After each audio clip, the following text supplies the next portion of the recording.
one day I might figure out how to do a lovely, proper transition and be ready to jump straight into the game and go, hey guys, what's up? Welcome back to this epic campaign.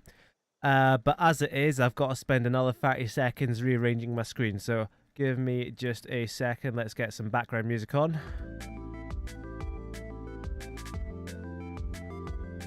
Is that going to drown out my voice? Maybe a little bit. There we go. That sound levels look about all right.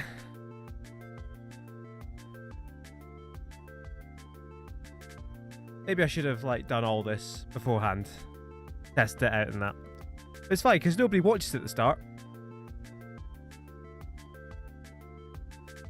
Alright, there's been one post in the chat, so that means I can put the chat on screen. Hello. So here we are, the year is 1520, and what we can quickly do is remember how we started. Back in 1444. And we're missing quite a few friends. Well, not really missing quite a few friends. Look, there's Georgia. There's Georgia down there. If we zoom in real close, yeah, there's Georgia. There's Ashwinder. There's Pyreneos. Equestria, yeah, Equestria still doing absolutely fine. Garavdash, just about hanging on. I'm sure they'll be absolutely fine and no harm will come to them. Agdesh, you know, things could be better for Agdesh. So I've actually already made a list of the player wars, and before we unpause, we're going to have a quick zoom around. I say player wars because I'm used to watching EU4B played in multiplayer. So this is kind of what's inspired my commentary. So I'm looking at Ossestrand and I'm thinking, right, that's shamed who's playing it. Of course, that's not the case. If you're just joining us today for the first time, there are no players. As you see, no players. Human players? No human players. It's just me, Kamichi, the Observer. Let's get rid of that. These are all AI nations, all custom nations that some people had a hand in making, some people had nations made for them. I'm sure if Gaurav had more of a hand in building his own country, they wouldn't be crushed into North Konkan at the moment, beset on all sides by, you know, the Tequilan hordes and the Samudan navy. Although, we'll come back to this one in just a sec. So, we have Ossestrand, part of the Nordish bloc, going in themselves. Or are they themselves? Yeah, Ossestrand just going in themselves on Perm. Gonna take over some of Siberia. Nice for them. The major player war is Denial Valley. Finally, bit off more than they could chew. Tolka Maria came steaming in, taking the Red Sea coast. Caboose took the Mediterranean coast, and now they've been pushed right back. Their capital, Cairo, their 38 development, if I remember that right, that's amazing. 37 development, close. Their 37 development capital is right beside the Caboose advance, and that's going to go down real quick. So they're at war with Ethiopia, Caboose, Mecca. It's not looking good for Denial Valley. Patria are at war. Who are they at war with? They're at war with this Brazilian tribe, and they're managing to lose. That war's been going on some time as well. If we switch over, 1506. This war has been going on 14 years, and they still haven't managed to subjugate this Brazilian tribe. I don't know what's going on there. Schwarzwald are at war.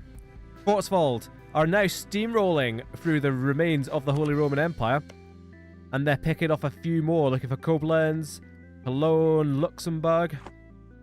Nearly there. 2 more wars to cover. Tequila have gone in on Agdesh. That's what's caused this war, but that led to Bengalistan coming in their defense. The #1 player. Let's remember, this is all about score. The winner at the end is the one with the most score. And currently, sitting at on the top, it's not Bengalistan, it's Erit Lux, sorry. I'm misremembering. Perhaps that's due to this war, because as you can see, no score being gained by Bengalistan, and Erit Lux are pulling away from most everyone, apart from Lurchland and Kibbutz. Lurchland, of course, last session expanded very, very well, took over a good chunk of Vikingar's mainland, and most importantly, the trade provinces down here also have a Vikingar.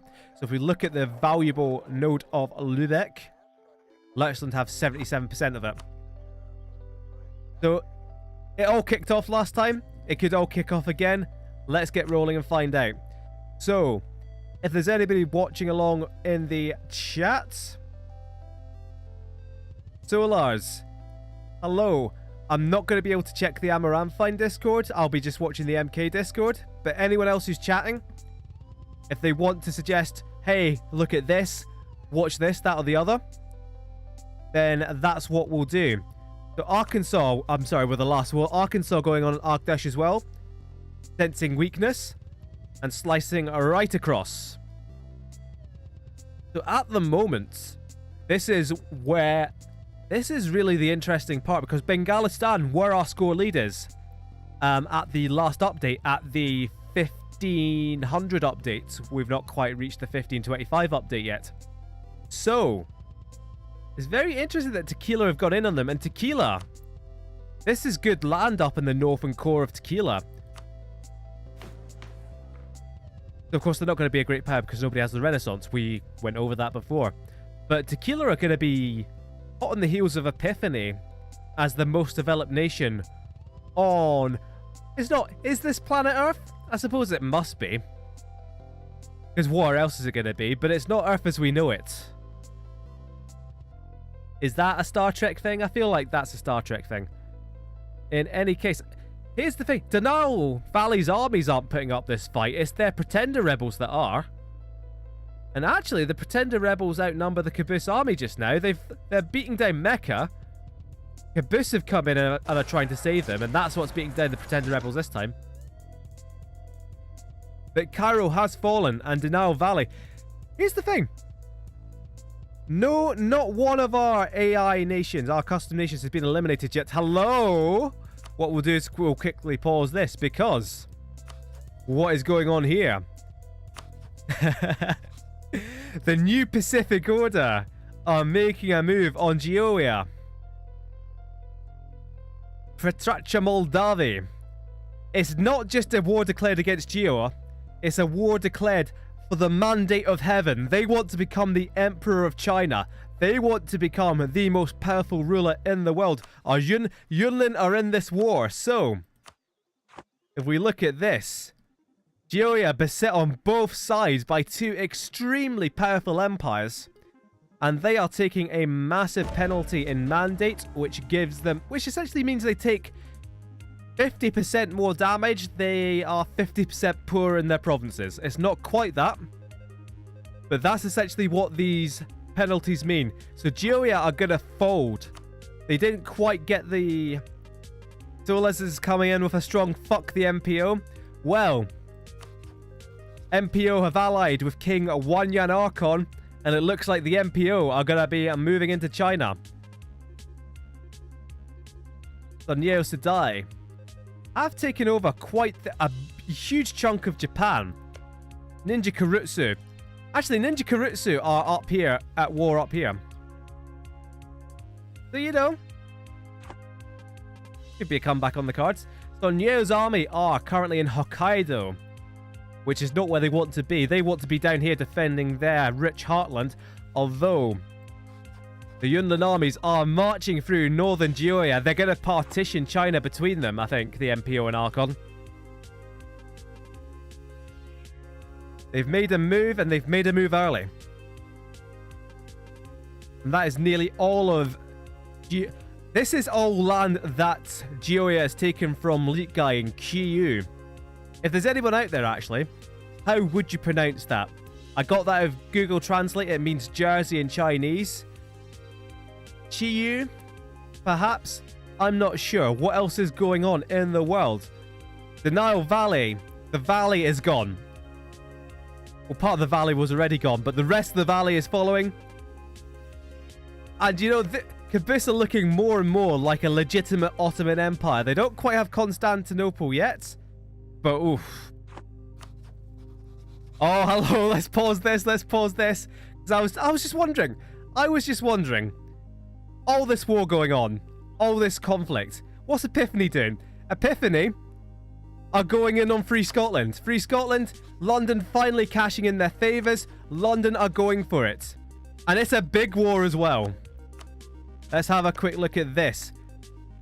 London have declared war. London, led by Tribute, have declared war on Mellow's Free Scotland. They couldn't do it alone, though. They've brought in Epiphany with them. And Epiphany are going to deal with Versailles. As we said last time, what kind of won out in the last session? We had Grunhammer, for example. They're in a very strong position themselves. They've got a huge array of allies from all across the board, all different religions. But you're only as strong as your weakest ally. Versailles, likewise, a load of good allies there. But they're allied with Free Scotland. Who are Free Scotland allied with? Nobody of any consequence apart from Versailles. The Free Scotland, led by Kennedy Dishington. No wonder they're dying. But the Dishington dynasty getting clobbered here. London's fleet. London are quite navally inclined.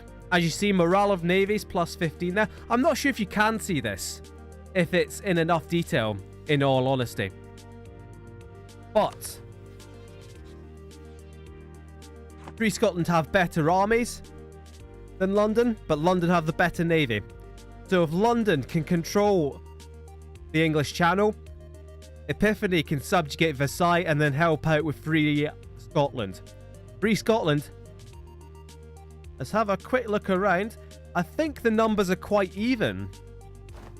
And they're about to there's going to be a big battle in Derbyshire, but let's have a look at the numbers overall. As you can see, London have the numbers advantage overall. But what you have to look at is most of those numbers, the biggest proportion of those numbers, if we mouse over it, is going to be Epiphany, who have easily the biggest army on that side. And Epiphany's army's down here. They're going to have to deal with Versailles. So it's an interesting war. There's too much going on at once. We have a major war in the British Isles. We have a major war in India, although this seems to be over. And Tequila have taken a big chunk of Bengalistan. What have they done here? They've taken a big chunk of Agdesh, making their way over here to the Indian Ocean coastline as well. So Tequila, they might even be the largest player in terms of development now, because they've taken a lot in that war alone. And Tequila right up there with Epiphany. So the Indian War, Tequila are absolutely in charge of India now. Let's keep going, because if we don't keep going, we're going to get nowhere. So we've got the war for Chinese hegemony. That might even be the literal title of it. No, it's for the Mandate of Heaven.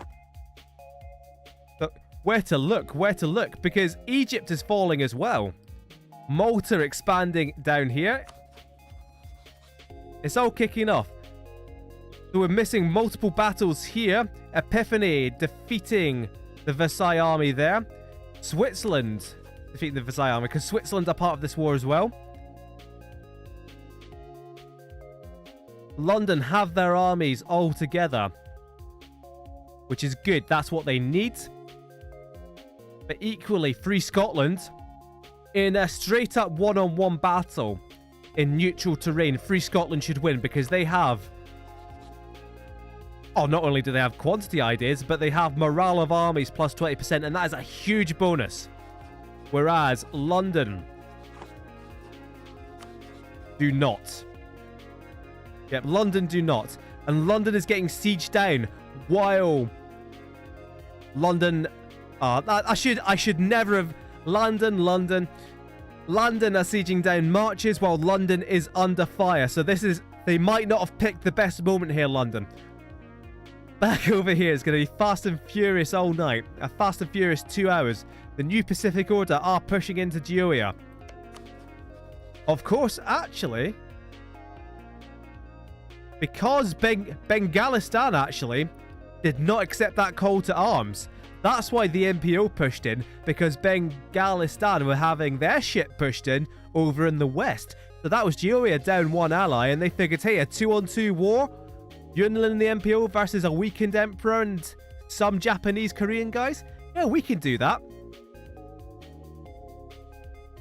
Ivan Moldavia is looking on from whatever Buddhist belief. No, Buddhist, it's all about reincarnation. So presumably, actually, Emperor Petakra Moldavi is presumably the reincarnation of Ivan Moldavi. Top lore. Versailles getting beaten down because they're completely isolated. However, they might be able to luck out here, Versailles, because London are more than holding their own. London has fallen. London's capital is gone. Free Scotland are going to completely occupy London's homeland. Marches, the fort has gone, which is a level 2 fort. But trading London for Marches is not a good trade. What Free Scotland need to do now is just take these last 2 provinces. It doesn't matter that London is getting these provinces back. And what Free Scotland should do now is absolutely smash them when they go to siege either the next province up here, which will be Northumberland, or when they go back to London. Because Free Scotland are going to need to get their capital back at some point. Here we go. Now, I mean, London are going to need to get their capital back at some point. So London will probably start sieging London. And all Free Scotland need to do is follow them. Especially if they split their armies up like that. That's risky. But as soon as London try and retake London, Free Scotland should absolutely smash all their armies into London and try and take them out in just one swoop. Because take out that army, and Versailles might not even lose anything here. And that'll do their long-term prospects a world of good.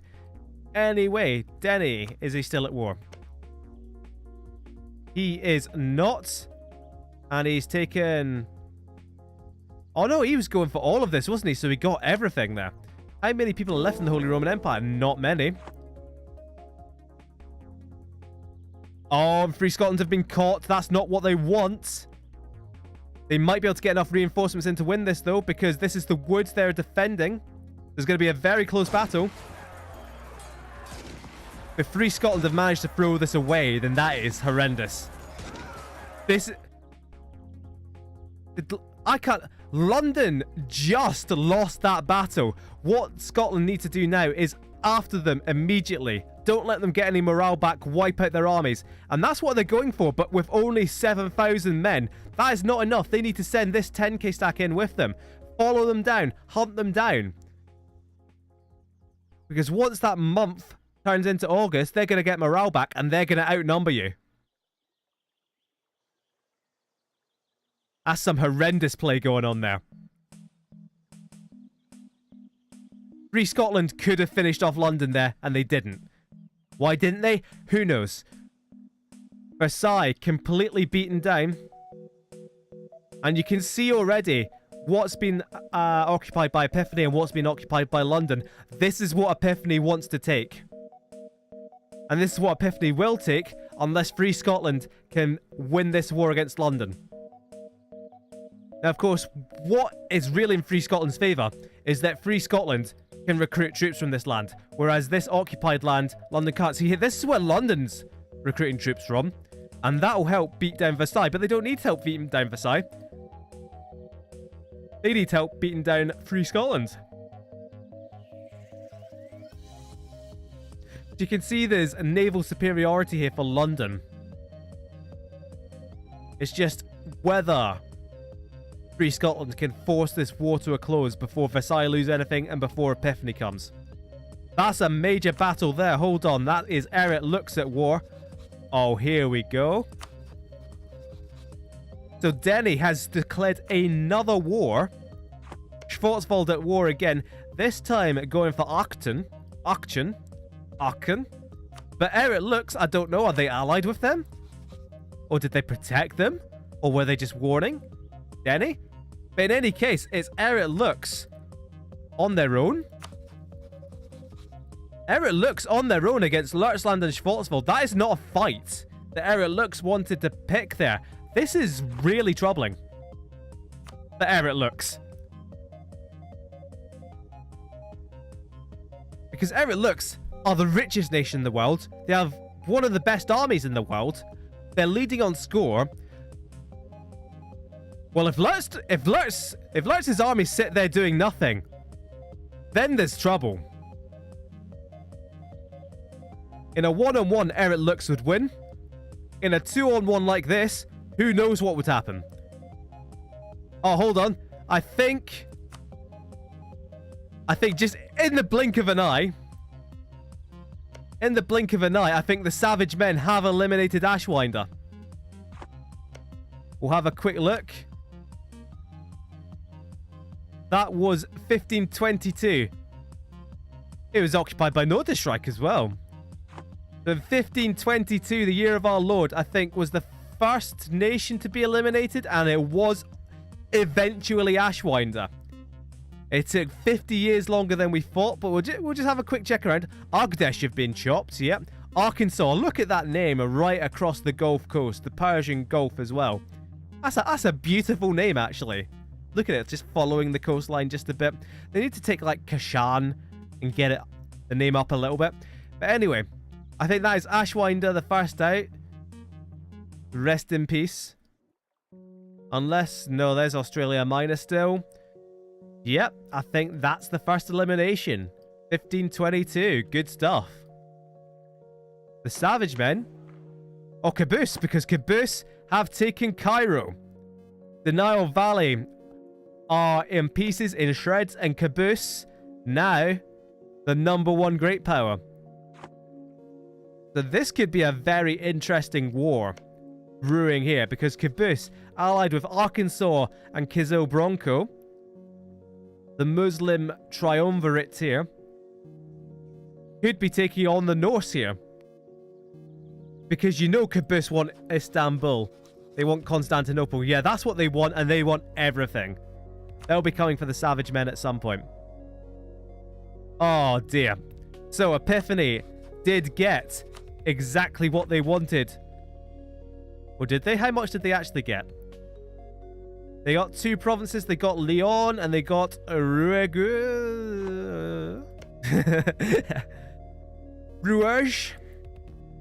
I thought that'd be a hard G, though, because there's a UE after it. Who knows? But in any case, Versailles have been knocked out of the war, and it's just Free Scotland versus London and Epiphany. And again, Free Scotland would easily win this 1-on-1. And they've even got marches back now. So what they do, they just need to smash into this army. They're on farmlands. That's indefensible terrain. Just take your whole army, Free Scotland, smash it into them, and you'll win. Look at the numbers disparity there. Look at the disadvantage. This is so puzzling to me why they wouldn't just go and smash them. Especially now they're moving into London. Come on.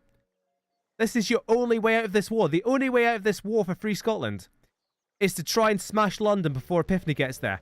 Because Epiphany ships, I don't know where they'll be.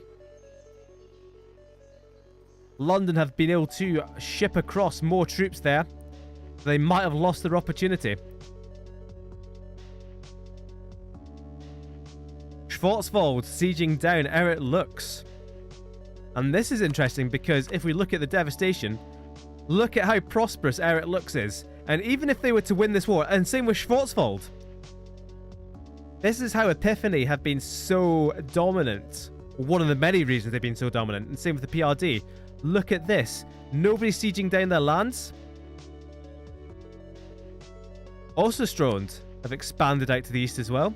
Oh, Equestria! Equestria! The hills are alive with the sound of stampeding horses as Equestria live on. Gioia, oh goodness me. I think we just caught that piece just in time. So are we seeing a new emperor of China? Moldavi is the emperor of China. They've taken the mandate from Gioia. And they start off with a positive mandate, but now the race is on for the new Pacific Order to pick up tributaries. But they might actually do a better job of it with Gioia, because look at who the new Pacific Order are bordered to. All they need to do here is beat down Gioia and Bengalistan once more, and they have everyone else tributaries. They could actually stabilize as the Emperor of China, despite holding pretty much no Chinese land, of course. So what did Yunlin actually take? Because Yunlin did very well at that war as well. Feng Yang. Was it just Feng Yang? How good is Feng Yang? Well, he didn't do too well out of that then. Jeez, oh. Tequila. Struggling a bit with rebels. Let's get out of that view. So we're back to a bit of calm. But as you can see now, this is the prophecy that came to pass. Here's Epiphany on the British Isles. It's pretty much all over for Free Scotland. Because London are going to get whatever they want now. Eric looks in a whole heap of trouble. Frankfurt. The fort in Frankfurt is down.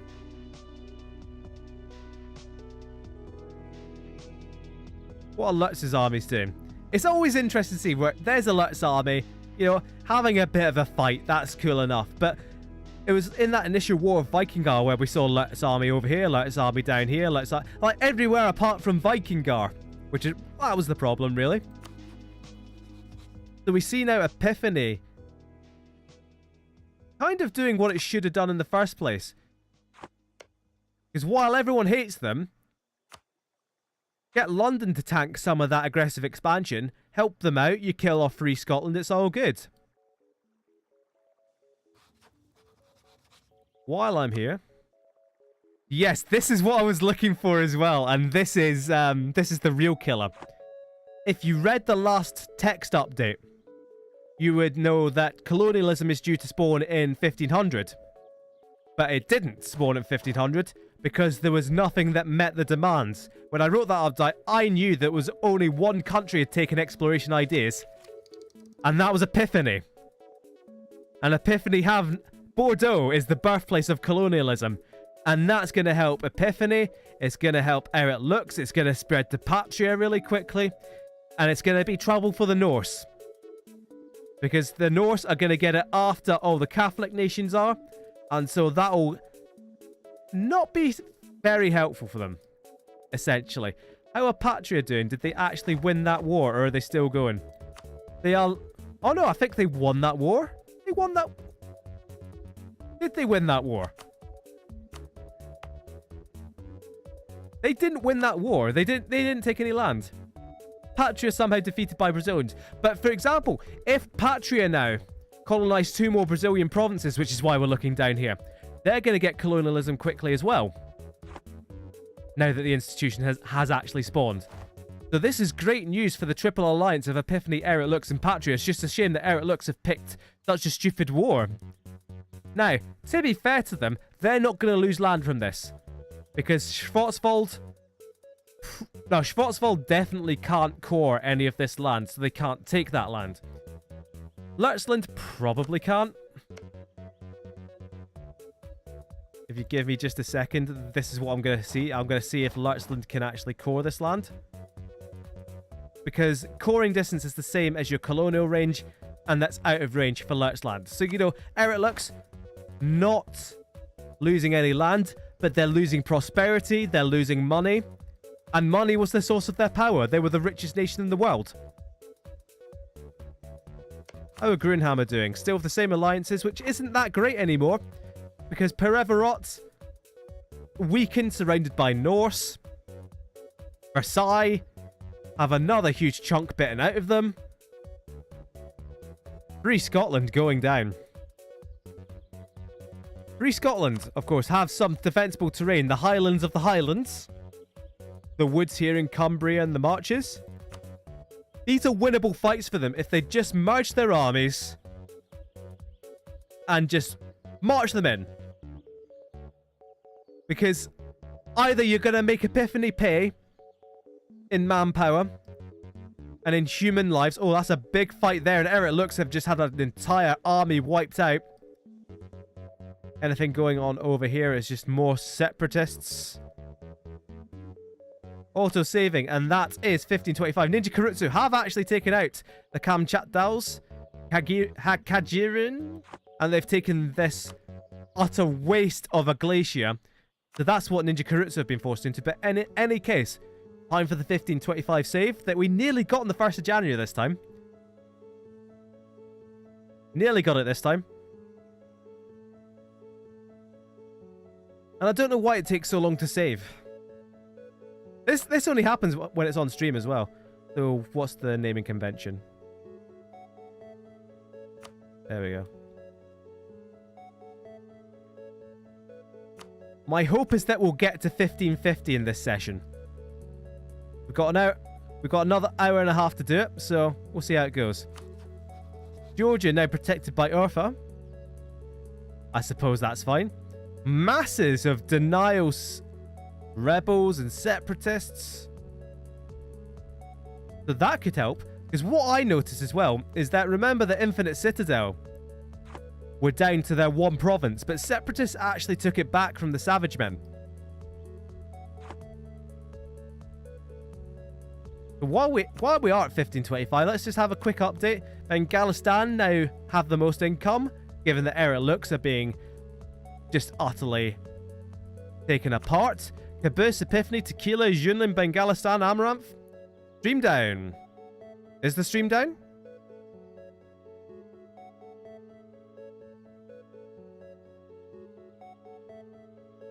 I'm not seeing it down. Can anyone else confirm? Cool, we'll keep going and hopefully Gararav can rejoin. Oh, never mind. There we go. Amaranth struggling with rebels over here and over here and over there. And over here. Geoia are actually in a really strong position now that they don't have the mandate. Like I said, the mandate can be a poison chalice.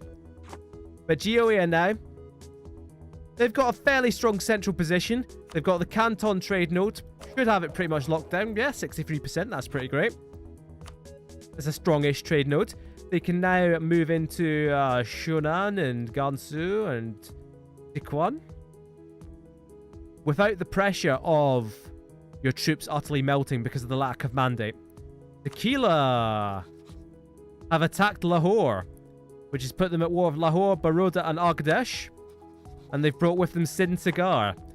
The Tequila, not content with sitting back on their laurels, they're looking to take full advantage of their newly found hegemonic position within India. And they're going in. The Lahore, they particularly want this province just here. And I think it's a good one. Yeah, 28 development would be really good for them.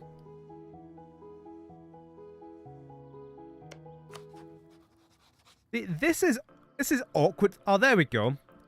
Peace has been declared. Arcton was lost. And I imagine Eric Lux didn't really lose much there. They probably had to give up a decent amount of cash. Unless, nope, their alliances are still there. It would have just been money that Schwarzwald and Lurtzland took. As well as land for Denny, of course.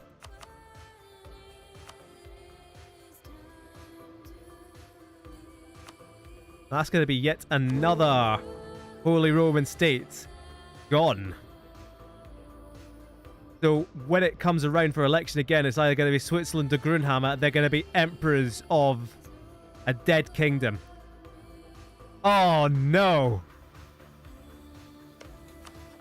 What war? Oh, no. They're defending against Infinite Citadel. Infinite Citadel is going in on Denial Valley. The tiny Mediterranean island has attacked. And now, unfortunately for them, the Savage Men have seen this, and the Savage Men are going back in for Infinite Citadel. Now, what drew my attention is that it's actually Malta. Is it Malta? The Maltese conquest of Benghazi. Denial Valley, beset on all sides, including tiny Mediterranean islands. Legendia once more are pushing Maltese claims. It's a joy to see. However, this could be curtains for Infinite Citadel.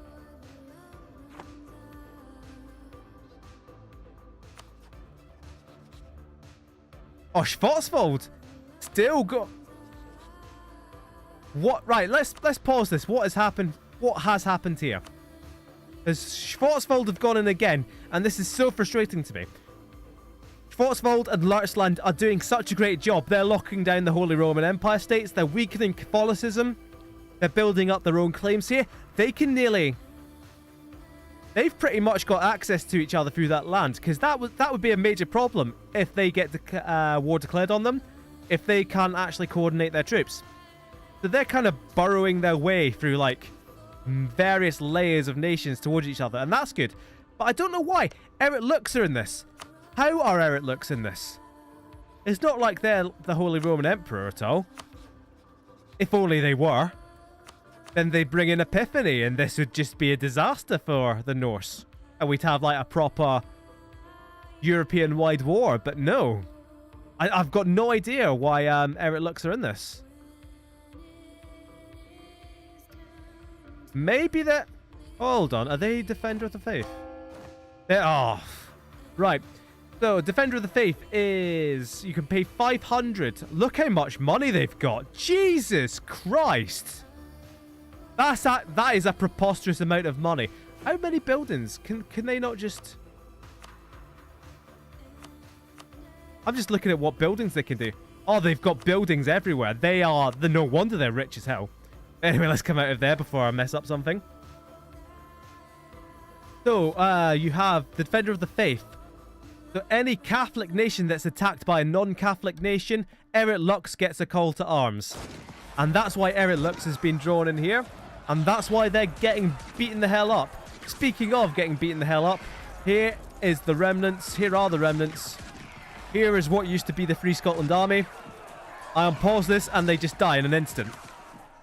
Bam.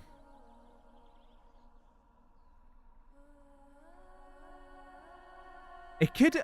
I really think that Free Scotland had, gone in on London's army, they'd win this war.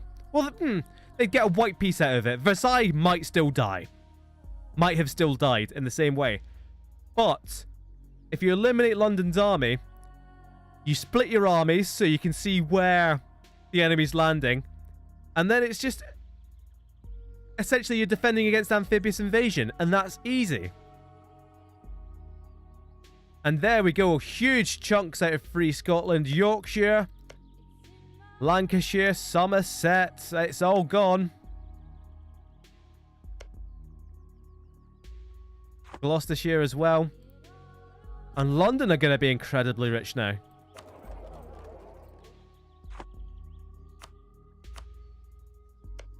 There is still hope for Free Scotland. Yes, there we go. Free Scotland have exploration ideas. That's what I was looking for. They can maybe colonize a bit better than Epiphany. So what we're looking out for here, actually, is... And especially because Free Scotland have Iceland, they could jump to Greenland, they could jump to Canada. But we're looking for any of these nations popping up over here, like Patria have. So if we see that exact red, which is annoying, like the Guatemalan red, if we see that on the coast here, that means Epiphany have landed. And we'll probably see them in the Caribbean first. What is that? That's Colombia, actually. Whoa, they're expanding outwards.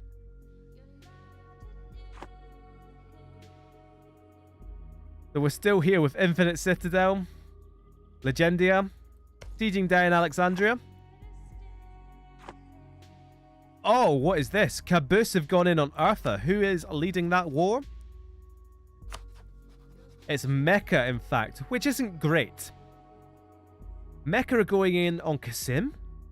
The Mecca are going in Qasim. They brought in Urfa, and Caboose are just killing everyone because Caboose are the man right now. Tequila sneaking back in there because Tequila are just ramping up. Jesus Christ.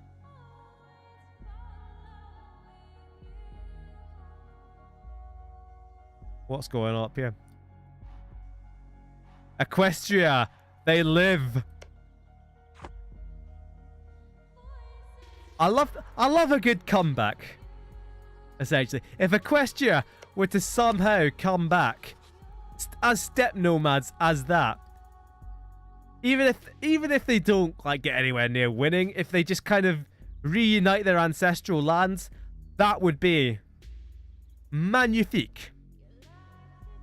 Likewise, Neroland, if they push back Epiphany, that's what I like to see. I think Malta have gotten what they wanted. Benghazi and Darna. This is genuine. Look at how huge Malta are, relatively. Oh, Infinite Citadel, though. If Infinite Citadel, right, if they can siege down Alexandria, peace out, get Tirana, if they could somehow get land and survive while having the islands taken, that would be amazing, but I don't think it's going to happen. I mean, of course it's not going to happen. Infinite Citadel essentially needs to declare peace with denial and get land before the savage men take Crete. This is it. All the wars that could be going on in the world, this is what we're going to concentrate on. It's the race between Bardia and Crete. More savage men are piling in. They might want to even assault Crete. If Caboose weren't already at war, this would be an amazing time for them to assault.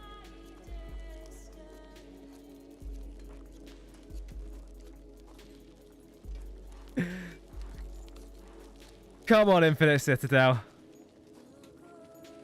They're really piling on. Please just, like, take Bardia or something. Come on. Yes! Infinite Citadel may live on. They're migrating. Even if the savage men take Crete and Cyprus... we'll still have Tirana, you know, surrounded by Denial Valley, and will inevitably lose. The Eric looks in again. Their land will be getting completely devastated. At least London got a beating. Free Scotland didn't take that much damage because all the fighting was down on London.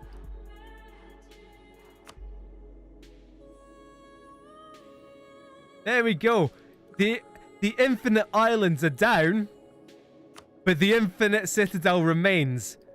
Because the clue's in the name.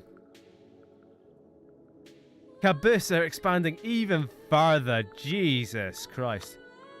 We literally have created the Ottomans here because look at this. Quantity ideas, co-creation cost, national manpower. So we've got a whopper of a war brewing here. Caboose with their Muslim allies. Is there a triangle there yet? No. If Caboose wanted to come in on the Savage Men or even Perevarot by now, they would have a hell of a lot of power behind them. What's this up here? Is this Denny? It's Hanover. Who are Hanover? Who actually are Hanover? That's Hanover. Okay, sure.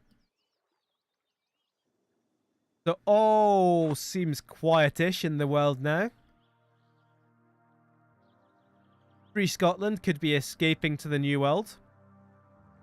Epiphany could be going after them. Patria already there. What are Patria doing? Patria have attacked the Brazilian natives again. Although, to be fair, this time they do have an army. Check Asia. Let's zoom out a little bit. Amaranth are still going ring around a rosy with the rebels on Brunei. Oh, here we go, actually. There's a war. But it's just Bengalistani expansion. Trying to knock out these two little states here. As well they should, with a rampant new Pacific Order on their border now. Tequila in the west, MPO to the east. And what Bengalistan have done is they abandoned their ally in Geoia, which has left them at Tequila's not very existent mercy. Bengalistan and Amaranth versus the MPO would be an interesting fight. Even 2-1, the MPO would probably win that. But the MPO would probably bring in Junlin. And at that point, if they can link up their armies, it's over for them.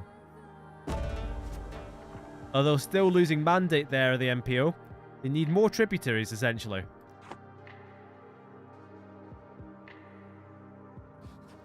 And they could... Let's have a look. Yeah. They could attack anyone at any point.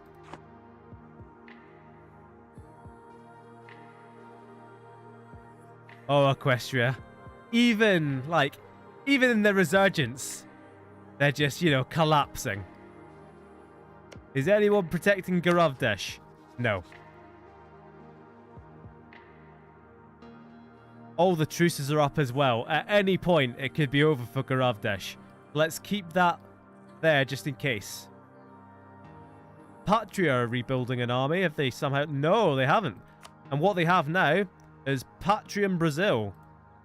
So once they core up at least 5 of these provinces, they've got 1, 2, 3... Once 2 of these get cored, they'll be creating a colonial nation. And they'll be the first Brazil. What I'm interested in, actually, in 1529, let's switch to a Catholic nation. Let's look at who is the papal controller, and Versailles is the papal controller. So surely that means that someone's been excommunicated. The Gamma Anarch.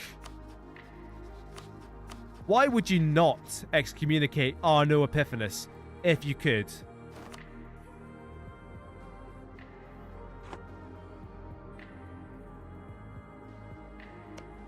Let's have a quick check of the alliances around here still. Because that's still the strong Nordic square.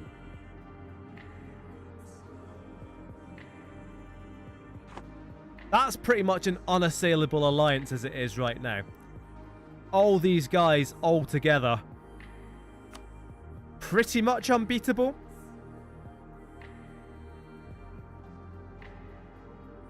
As a human player, what you would do. If you were Caboose, you could beat them. You just make sure that they can't get through Equestria, Medvedstrana, Perevorot to come round the back, round the Caucasus to Kizil Bronxo. Or if you do, forts in the mountains here, forts in the desert to make them take a lot of attrition, and then you just defend here at the Sea of Marmara. Because they have to cross that strait to come to you. Well, I suppose it depends, actually. If you declare a crusade, then war score is dependent on the battles you win and not the land you take. Right, I notice Epiphany over here have full morale. Are they gearing up for a war? Who would they even be gearing up for a war on Neroland? Or Perineus, I guess. All is just about quiet. Arkansas going back in. Arthur, Equestrian, Kazim. Arkansas taking them all on by themselves. Which is very bold at the very least. I can appreciate boldness. Tequila just aren't stopping. They're back in with Bengalistan, actually. They've declared war on Garhwal. But that's brought Bengalistan back in. And Bengalistan... This could be it for them. They could lose the rest of this. Oh, look at how many Garavi separatists there are here. 26k Garavi separatists in Samuda. I suppose they should beat them before any land reverts back. But you never know your luck. Are the cores still there? So what could happen here if Tequila win this war, and they will, and they didn't want to take any more of Bengalistan's land for themselves because it could create a coalition here, as you can see. And they don't want to do that, especially with the MPO over here, though they won't really give... They won't really care too much. What they could do is say, right, Bengalistan, give the cores back to Garavdesh, and that could be how Garavdesh get back on the map. I wouldn't bet against it happening. I wouldn't bet on it happening, but I wouldn't bet against it. I'm just always on colony watch as well now. Anyone going for Australia yet? Nope, because I noticed Australia Minor went for Manila in the Philippines, and now Amaranth are joining them. Do they have exploration ideas? Nope, just full espionage and economic. Let's have a quick idea roundup. That's not very helpful for the new Pacific Order. No military ideas there. UAR, quantity, as one would expect. Oh, here we go. What are Yunlin doing? Yunlin have got in on Chiyu, and this could be it for Elite Guys. Sorry, remainder of a nation. Right, let's remind ourselves how Q looked at the start of this, okay? I think that was a little bit of a piece declared there. Gansu, alright. I think Q remain. But let's have a look at this. For those of a weak disposition, look away.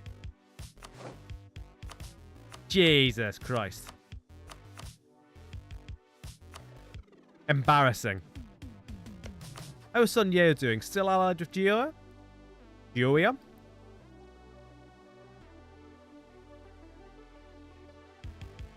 All quite new. Schwarzwald have actually reached the shore then. Interesting. And notably, that's Ostfriesland, which is in the English Channel node and not in the Lübeck node. So maybe that's where Schwarzwald and Leuchsland are drawing a line. Denny gets everything here. Leuchsland gets everything in the red. And you can kind of see that's what they're doing. Which is exactly what I'd do in their situation. Which is interesting that they'd have that efficiency, even as an AI. I love that. Infinite Citadel. Keep on keeping on. Denial Valley. If Denial Valley end up as the first Coptic nation to die before even Georgia, then I don't know what's going on. Ethiopia. Oh no, they're not allied to Tokmaria anymore. Are Tokmaria doing anything yet? Not really. They just killed Denial Valley. They've still not declared war. Tokmaria still not declared a war of their own, because this war where they took all this land, that was Denial Valley attacking them. So Schwarzwald, Lutz is Denny's. Duke Gunther Denny and his heir, Gunther Denny. Leuchsland and your king, Wilfred Denny, and his heir, Halvor Denny.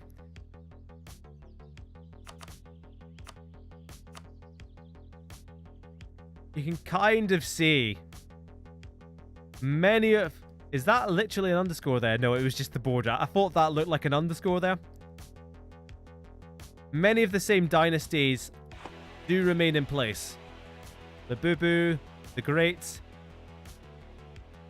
Legenda, Voroyu, Moldavi, the Archons, the Brandons, the Arsoks. But it is, as you can see, it's very possible to lose your dynasty. And in that case, it can be random what you get, or it can be whoever you're married to. Hello? I'm seeing a massive battle here between London and Leuchsland. So how has this come about? How actually has this come about? The Schwarzwald have just gone wild. Duke Denny is just utterly sick of the taunts of, Schwarzwald did nothing. And now he goes, now you'll see, Schwarzwald will do everything. And they are just eliminating, one by one, systematically genociding the Holy Roman Empire. And this time it's not how it looks, but it's London and Free Scotland and Switzerland. How? Who have they declared war on? Luxembourg. Well, Luxembourg are allied to Free Scotland. Did London do something very stupid here? London have done something very stupid there, and they've taken the Defender of the Faith. So that's actually a more even war now.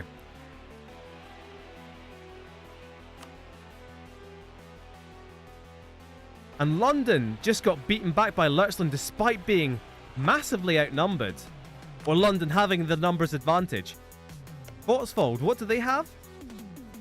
Schwarzwald have a pretty good army now, actually. What do Leuchsland have? Leuchsland have exploration ideas. Leuchsland are going colonizing, which is good because they have good colonization ideas. What does Denny have? Espionage. Anytime someone takes espionage, I'm always so disappointed. Incidentally, right? The lore kind of states that Leuchsland and Schwarzwald are kind of outcasts of the Norse world. And I didn't expect it to actually happen that way, but they did actually become outcasts from the Norse world, and they just allied each other. It's amazing. I'm so happy with it. All that lore I wrote, it was actually true. Triple Alliance remains in play. I'm kind of rooting for Lurchland and Schwarzwald now, because you have two mega alliances, one in the west, one in the east. And then in the middle, you just have these two guys who are actually just going ham. They're saying, nah, screw it. You guys do what you want, come at us, and we'll be ready because we'll have taken all the remaining land. Stuck in the middle, Grunhammer. Druce is running out with the Norse Quartet. Have we got any good names for the Norse Quartet? We've got the Triple Alliance here of Epiphany, Patria, and Eric Lux. Did they always have Südtirol? Yes, they did. Just looks a bit weird to me, I don't know why. So what would the name be for the Savage Men, the PRD, the Nordischreich, and Osterstrand? Let's have a quick look at the Great Powers as well. Osterstrand up there. You've kind of got... I'm not going to say runaway powers, but you certainly have three very strong powers in Tequila, Epiphany, and Caboose. But then it's the power and numbers of Osterstrand, PRD, Nordischreich, and the Savage Men.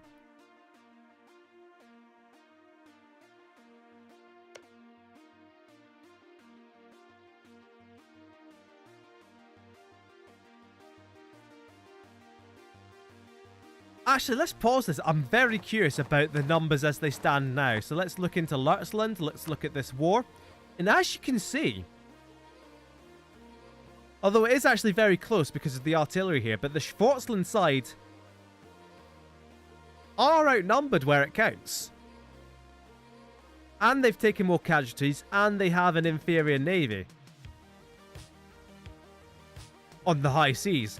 But, for example, they're not going to be able to cut Lurtzland off from Schwarzwald because of that massive 31 galley navy that can just sit here and protect that crossing.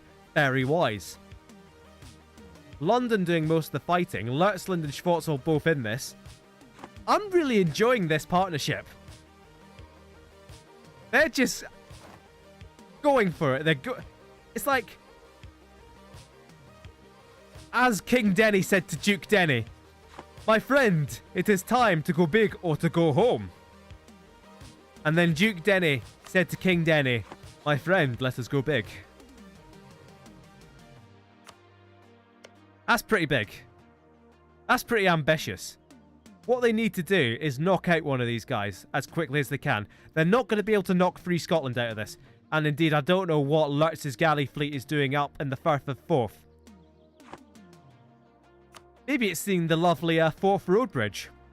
Newly opened this year, I think. But what they need to do, you can kind of see Switzerland coming in. Oh. So what they should do, I think, and what Lurtzland seem to be doing, is they kind of need to let these forts, they need to sit back, let these forts do the work. Take out Switzerland, that gets rid of 20k, that gives you the numbers advantage. Now, obviously the problem with Switzerland in-game and in real life, when it comes to war, you've got mountains, you've got the Alps, you've got the hills, you've got the woods in this expanded Switzerland, and that's going to be a problem. But Switzerland aren't invested in this war. All you need to do for Switzerland is take out Graubünden, and they've got a free road to Graubünden, actually. This Lurtzland army, if they had more of it, they could just march into Graubünden and start sieging it. Oh, here's the 40k of Schwarzwaldian troops. Good to see. We'll come back to this conflict, because actually I'm seeing Nordischreich gear up here, which could be very bad news for Schwarzwald, because... Oh, they could be going for anything, actually. But Nordischreik's certainly gearing up for something. The truces are up with Grunhammer, with Pereverot. There's claims everywhere. So Europe could be gearing up. Pereverot seem pretty geared up. Their morale's at full. They don't have much of an army to speak of, though. Osterstrode likewise. Everyone's on a knife edge here. Oh, Medvedstrana are now allied with Lurtzland. Interesting. I mean, pretty much a great move for Medvedstrana. A terrible move for Lurtzland. But they've got to check Osterstrode expansion somehow. And if that means allying with the Orthodox against the Norse, against your fellow Norse, I guess that's just what has to be done. So Ethiopia still at war with Denial Valley. Arkansas. In this 3-on-1 fight, Arkansas are slowly but surely winning. Tequila have taken another big chunk out of Bengalistan's acquisitions. Bengalistan are in a whole world of trouble. They have Amaranth to help them. But I'm seeing an army. I'm seeing an army down here. What have Amaranth done? They've gone to war with Australia Minor.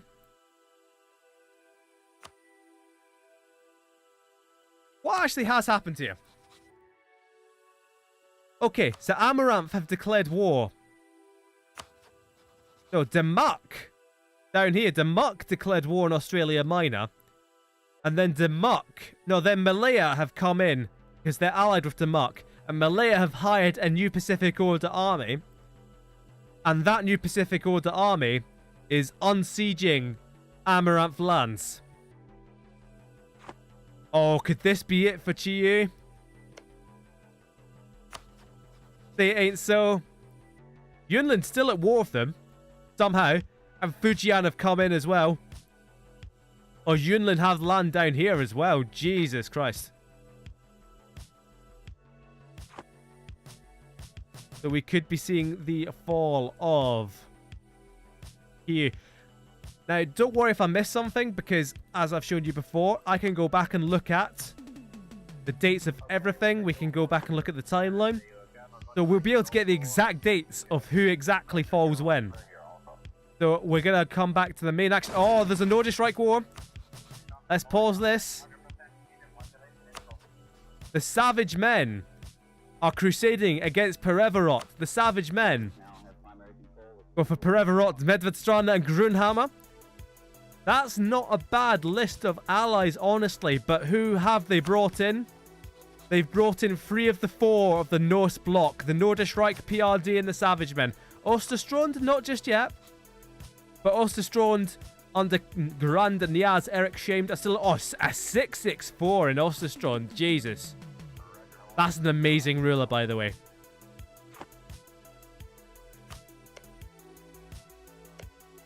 So there we go. And that's a somewhat even war as it stands. I like this about the Savage Men. They just have a go. I like the Savage Men. I like Schwarzwald. Because they just have a go. I'm not so sure about this. How have Pereverot gone over here? All the way into Grunhammer lands. To take on Nordischreik. But what we're quickly going to do again before we unpause is switch in here. And you can see this is actually a pretty even fight. More infantry on the side of the Russians, Ukrainians, and the Grunhammerians. But a massive cavalry advantage for the hordes. That's especially going to come from Savage Men. Actually, does that add up? It does, I'm just an idiot.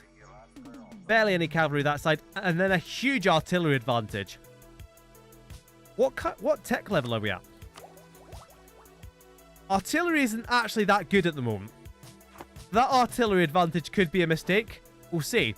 But I imagine if the Savage Men were to start losing, they'd be, on the telegram to Osterstrand. I'm sure the telegram had been invented in the 16th century. They'll be on to Osterstrand. Help, please, brother, Norse brother in arms. Because this is a very poor start for Nordischreik. Although cleverly, I think what the Savage Men have done here. Big battle there. Pereverot getting on PRD. On Norderstrike, sit in Vienna doing nothing. Very poor form. But what the Savage Men look to have done, I think the Savage Men are trying to unite their armies up here. No, it's kind of a bit all over the place at the moment. Big battle here. And London sends the Lützland army packing. They're taking a bite into Hamburg, which will be a big loss for Lützland. Hello, hello, hello. The Triple Alliance is at it again. It's Patria. Patria have gone in against Neroland. And here's a big battle here. Who's actually in this one? It's everyone. Oh, it's Cordoba, actually. Cordoba? Cordoba have been called in with Patria. They're a Patrian ally. They're going in. And that's just against Neroland and Versailles. Because, as we've said, you're only as strong as your weakest ally. The weakest link in the chain. And Epiphany might end up with all of France in this session. Because this is not going to be a war that the Triple Alliance are going to lose. Already there's 33% war score, and I've only just noticed the war. Look at the numbers advantage there. More than double in everything. So again, Versailles are just having bite after bite after bite taken out of them. And they are not even the main target of all these wars. It'd be interesting to see if Eric Lux get anything from this. I'd like to see them get something from this. Do they even have claims? They don't even have claims on Versailles, which is a bit of an oversight if you ask me. They still want all this land, which they should, because they own the Genoa node. They will want Provence for sure. They'll want Lyon for sure, but that didn't take that didn't stop Epiphany taking it. It's all kicking off. Most of Europe now in some kind of war. We've got 3 separate wars going on. I think that actually encompasses nearly everyone apart from Vikingar and Osterstrond. This is really impressive, actually. Something for everyone in Europe. Anything going on in Asia? Nah. Nah. Yunlin, have they... They're still at war with QU. Amaranth, again on Australia Minor. Who cares? Europe, as we suspected might be the case in Europa Universalis 4, is the centerpiece. But this is actually quite interesting. Are Neroland and Versailles, their combined armies, are they actually going to lose to Eric Lux and Cordoba?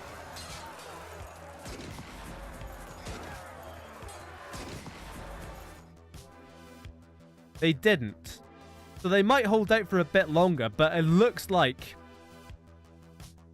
This certainly looks like Versailles will go down very quickly. There's forts in Provence, in Avignon, in Languedoc, but half of them are already down. Everyone looks beaten up more Versaillians. Any colonies in the New World yet? If we could tear our eyes away for just a second.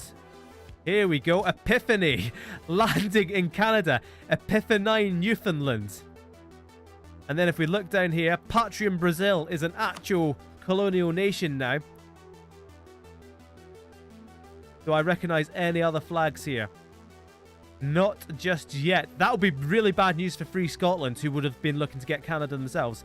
Anyway, back over here. Breathless action. That's a wipe. A stack wipe there for the Norse. They've combined their armies in a box. And they're just strolling up and down the Danube. Vienna has fallen once again. It wouldn't be a session without Vienna falling, would it? Arkansas have taken a bite out of Kazim. And they're still in this war. They're just eliminating them one by one. Next up is Arfa. Arkansas are a real dark horse here. They've got a strong ally in Caboose. They've got space to expand. Tequila aren't going to come after them just yet. They've got a strong trade node if they can take on Persia, because there's only one way out of Persia, and that's to Aleppo, which they also have a little bit of control at, though not much. So look out for Arkansas as a dark horse.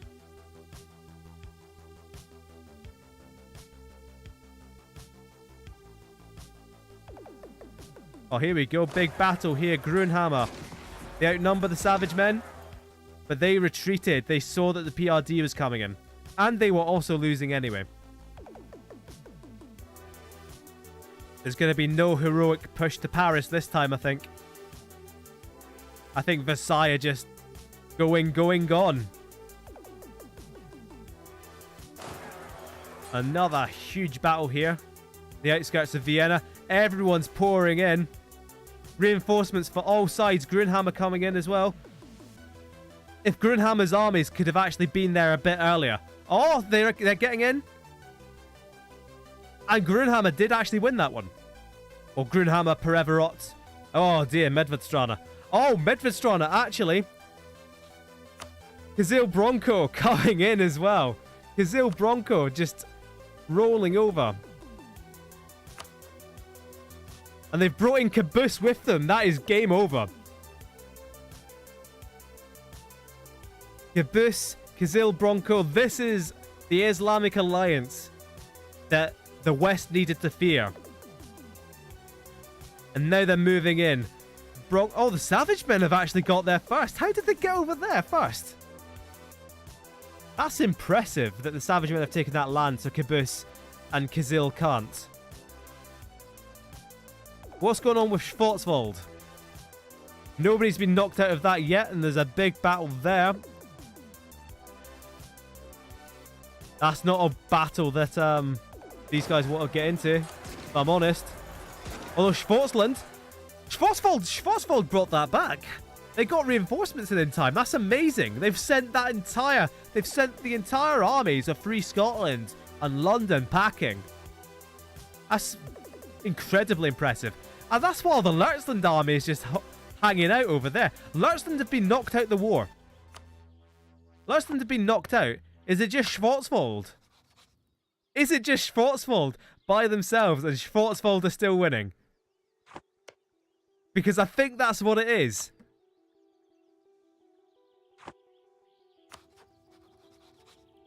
I mean, they're still allied there. The Lurtzland were just legitimately knocked out of the war. Norderstrike continuing on by themselves. Bengalistan looking in a sorry state. The new Pacific Order, the mandate is tanking now. And they've got an extra bonus. An extra penalty. Did they knock out Switzerland? I didn't think they knocked out Switzerland. Oh, they did. They've knocked out London as well. They knocked out London just there. They knocked out Switzerland there as well. That was a very good spot. The Schwarzwald, easily the favourite. The favourite nation of everyone here. It should be. What nonsense is Legendia up to? Legendia, actually, Legendia have really just helped Malta expand. Like, they beat Denial Valley in a war, but that's, as you can see, it's the in thing nowadays. Everyone's doing it. Legendia haven't really done much for themselves. And that's going to end up killing them. Because look at their allies. Malta, Grunhammer, Versailles. Grunhammer and Versailles are both dying a death right now. Free Scotland have been knocked out. Is that the end of the war? It is.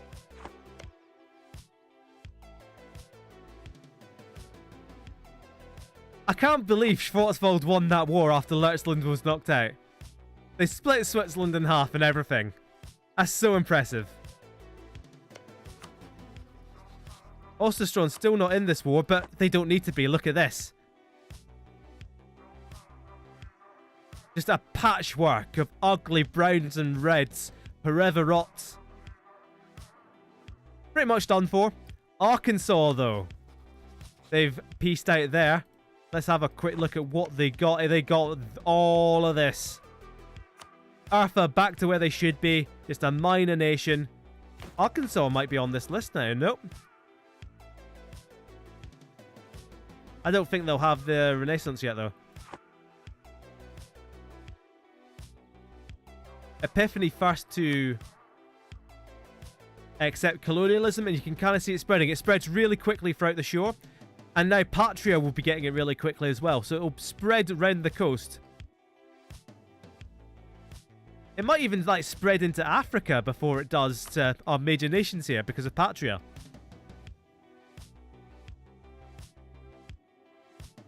Excuse me just one sec. I'll zoom out. Then try and clear my throat.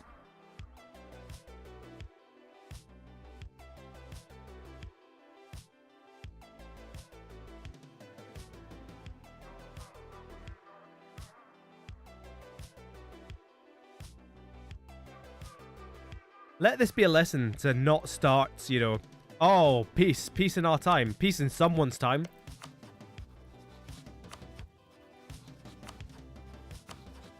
Oh, good lord. Right. So the Norse, or at least the savage men, got what they were after. And what they were after is all this. Eating all the more into Pereverot. Did PRD get anything? Did Nordischreich? Not really. Oh, no, they did. They got a bit there. Turo, or Turov, and Minsk. Did Medvedstrana lose? What did Medvedstrana lose? Nothing this war. But you can see Pereverot now missing huge chunks of their core land. Grunhammer, lucky to emerge unscathed there, honestly. But you see their list of allies. Pereverot now missing, of course. Legendia, Versailles, Lurtzland. Some good allies there. But say they come for Legendia. Say the Triple Alliance. Say Eric Lux says, right, you guys, I've helped you out, Patra. I've helped you out, Epiphany. You guys help me take Legendia. What can Legendia do? Not a whole lot. So there's kind of three emerging alliance systems here. I say alliance systems.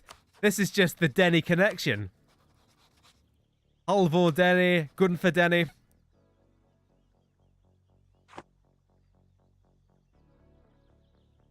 Ardus, if you say you can't watch right now, I don't know if that means you're listening or not.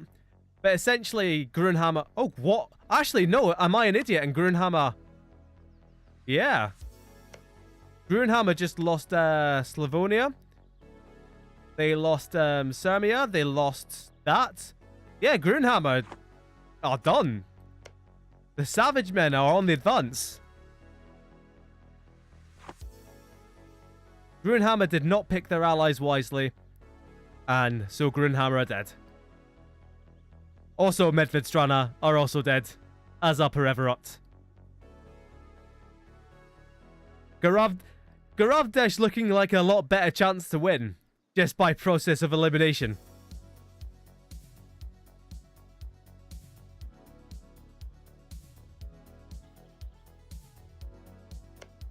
Come on, Schwarzwald, what's your next move, and why is it slamming full force into Luxembourg?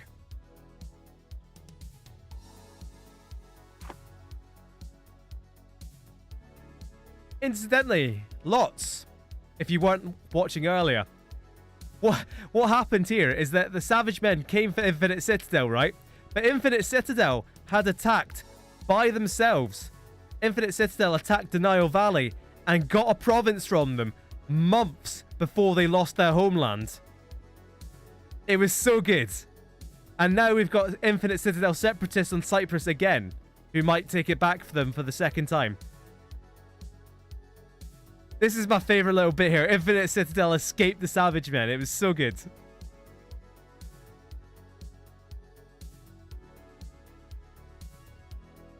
So, what's also happened today is that we have a new Emperor of China in the new Pacific Order. And they are going down fast. And why they're going down fast is because they're not actually Chinese. Which is what that penalty was. I don't think I actually explained it. The Emperor of China in name only. They're not Chinese. They don't have any accepted culture that's Chinese. So, Ashwinder definitely got eliminated. They got eliminated for sure. It was quick as a flash. The Savage Men just took them, I think, in 1522. But we missed it completely. Yunlin were taking a disappointing amount of land from... Oh no, they've taken them as a tributary. How appropriate. GU is a tributary state of Yunlin. Garavdesh are hanging on. Bengalistan have gotten demolished by Tequila. Essentially, Tequila didn't declare war directly on Bengalistan, but in 2 wars in a row, Bengalistan got called into wars by their ally Argdash. And then they left Georgia on the battlefield when the MPO came for them. And Bengalistan just got smashed. The Tequila are ascendant. Oh, no. Oh, dear. Let's look at the MPO's allies now. Oh, actually, Yunlin are no longer allied with the New Pacific Order.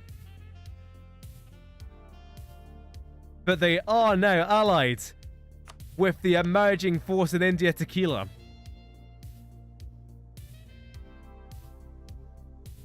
So Bengalistan in a whole world of trouble.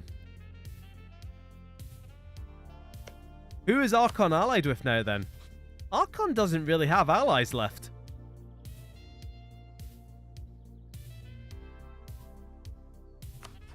Tonyeo's still allied with Joya, so this is a dangerous situation for Archon because the MPO are the one ally he could still count on because he's still got to deal with Joya and King Brandon here.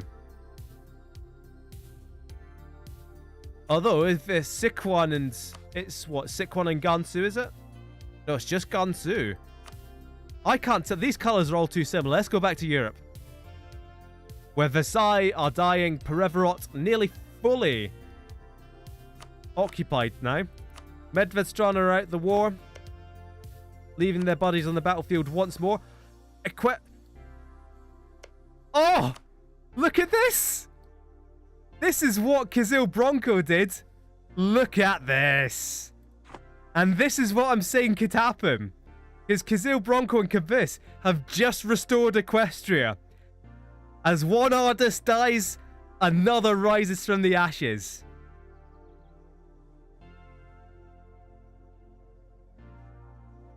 And this is one of the many things that can happen for U4. This is kind of what happens in multiplayer, where you have people doing stupid things for no reason.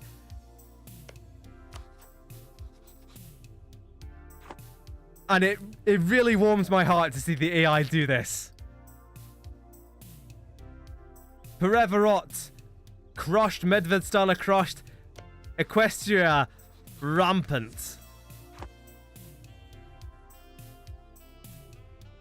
Versailles kind of somehow hanging on. Do they even have an army left? Neroland has an army. Neroland somehow got to Mantua and took some of that.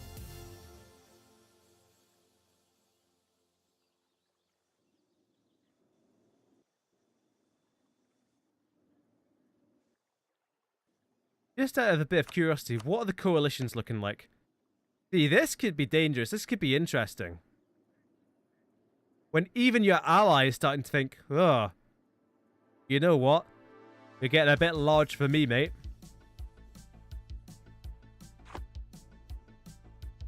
And then Epiphany. Nobody cares about Epiphany anymore. It's just Pyreneos. I suppose Versailles might end up caring in a little bit. How have they not taken Avignon or Provence yet?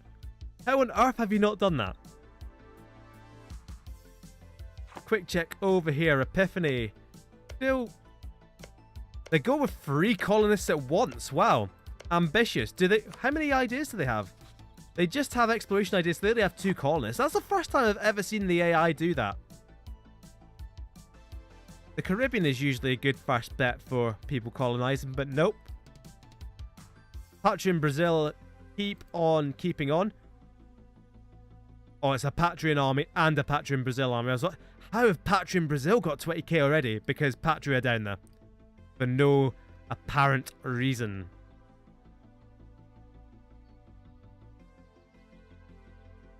Oh, Equestria even have an army again. If they take Circassia, they've reunited all their lands. Of course, Kizil Bronco probably not going to give the rest of their cores back, but look. They've got... This is nearly exact... No, it's probably not nearly exactly what they started with. What did they start with?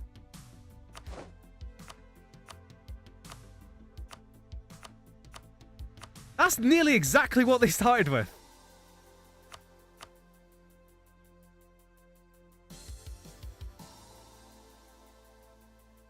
The denial separatists are taking on Malta, which is not what I like to see. I'd like to see the biggest and strongest Malta possible.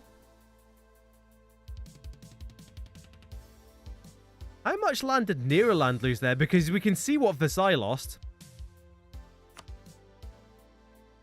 And Versailles have lost everything to Epiphany, including their capital of Languedoc. How much development was that? 21? 21 in a cloth province at that. They've lost a hell of a lot here. And they've lost... It's Epiphany taking all... I swear... Actually... No, hold on. That was the Patreon Crusade.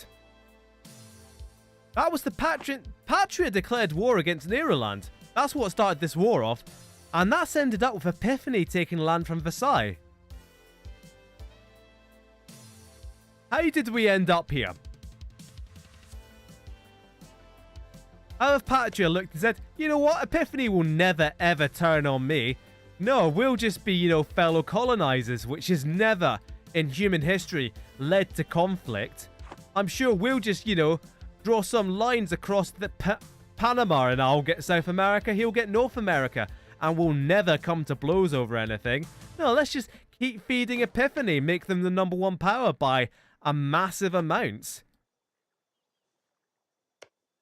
Eric Lux, what do you think? Yeah, I don't think I should get any land ever, said Eric Lux. Not sarcastically.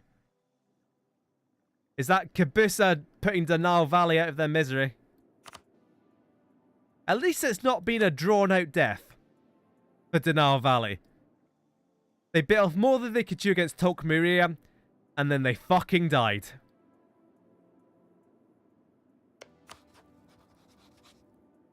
In fact, it's not even Kabus that's trying to kill them, it's Mecca that's trying to kill them. Mecca wants a bit of this, and Kabus says, you know what, we'll have the rest.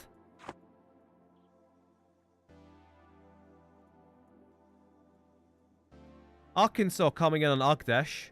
That's Baroda. I swear Garavdesh were guaranteed by Baroda, but now they're enemies and rivals. That's probably fine. Bengalistan, they were at war with a few people around here. I'm not sure if they actually succeeded in that war or not. I assume they did. I just can't remember what they may or may not have taken. Pereverot. Oh, Equestria are going on Pereverot of their own volition now.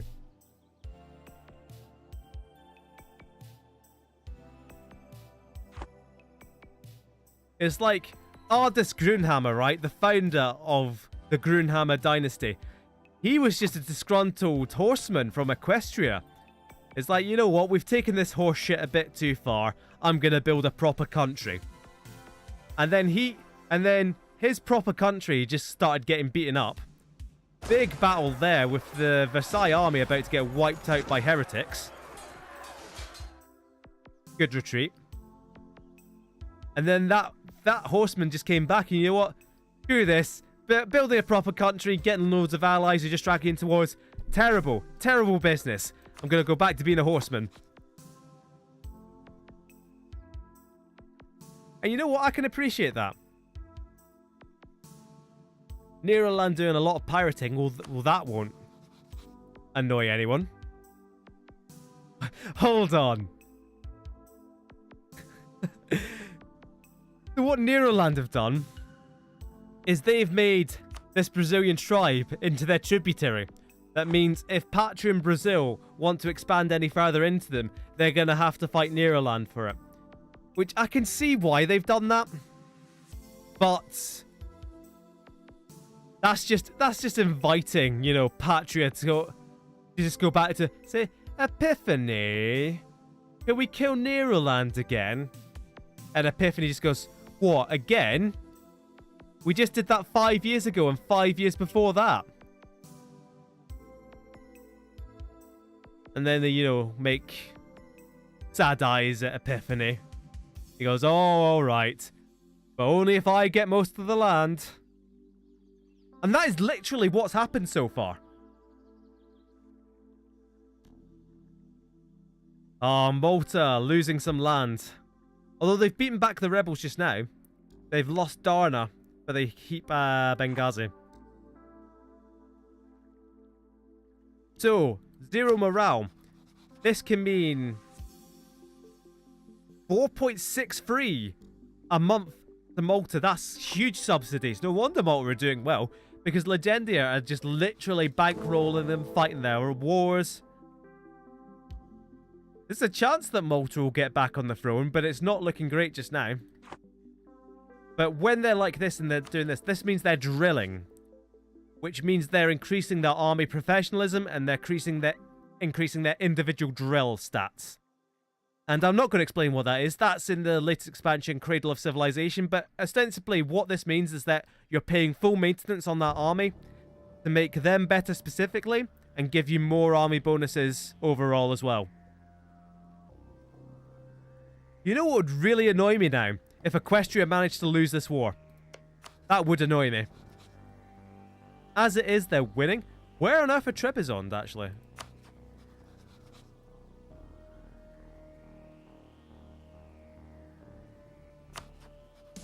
Or rather, where on earth were Trebizond? Because here's Trebizond, the actual province. And you'll notice Trebizond don't have a core on that.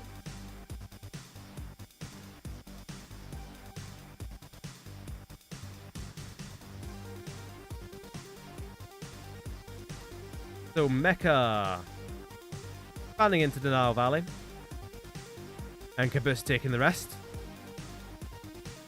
It'll be an interesting time for... Oh, hello! This was literally what I was about to say.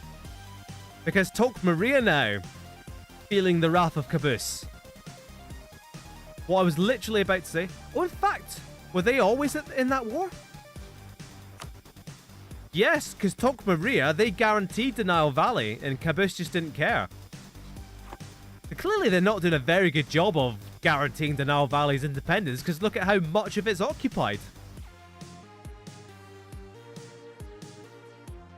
Argdash going down to Arkansas, the Rustrian warrior priests going down to the land of the downriver people.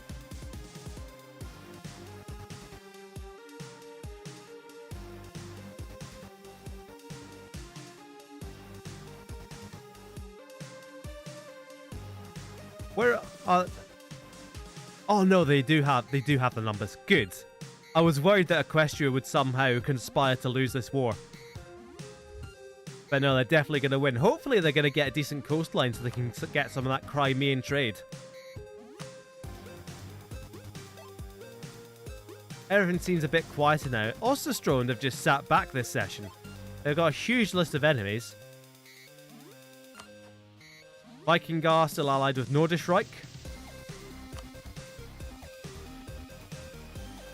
I can't agree with that alliance with Medvedstrana though, because they had a good thing going on for each other, Lertsland and Schwarzwald. I would either cancel with Medvedstrana, or I would implore Schwarzwald to ally with Medvedstrana as well. Because Medvedstrana are absolutely the weak link there, and they're going to get Lertsland killed. There's no doubt in my mind that Osterstrand are going to come for Medvedstrana. They're going to bring in the PRD Nordisreich and the Savage Men, and Lertsland are going to die. And all that work will be for nothing. That will strand Schwarzwald in the middle of Germany without any friends. Look at this. They've got Holy War on everyone, Conquest on the rest.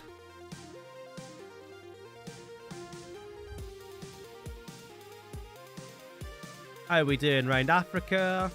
No real big changes. Mombassan separatists. Did Tok Maria actually go to war? And we missed it. Hold on. They actually went to war with Mombasa at some point, which is good. I'm actually really pleased for that. Because what they need to do is they need to get the Zanzibar trade node, which is this whole sneaky thing down the East African coast. And why they need that is because it pulls directly from Malacca and the Spice Islands. So if I was Tok Maria, I would be smashing these guys down here, both for the trade and for the gold, because look how much gold there is. Anyway, all's quiet apart from the Reformation, Reconciliation, and Revenge of Equestria. Elite guy just about hanging on there.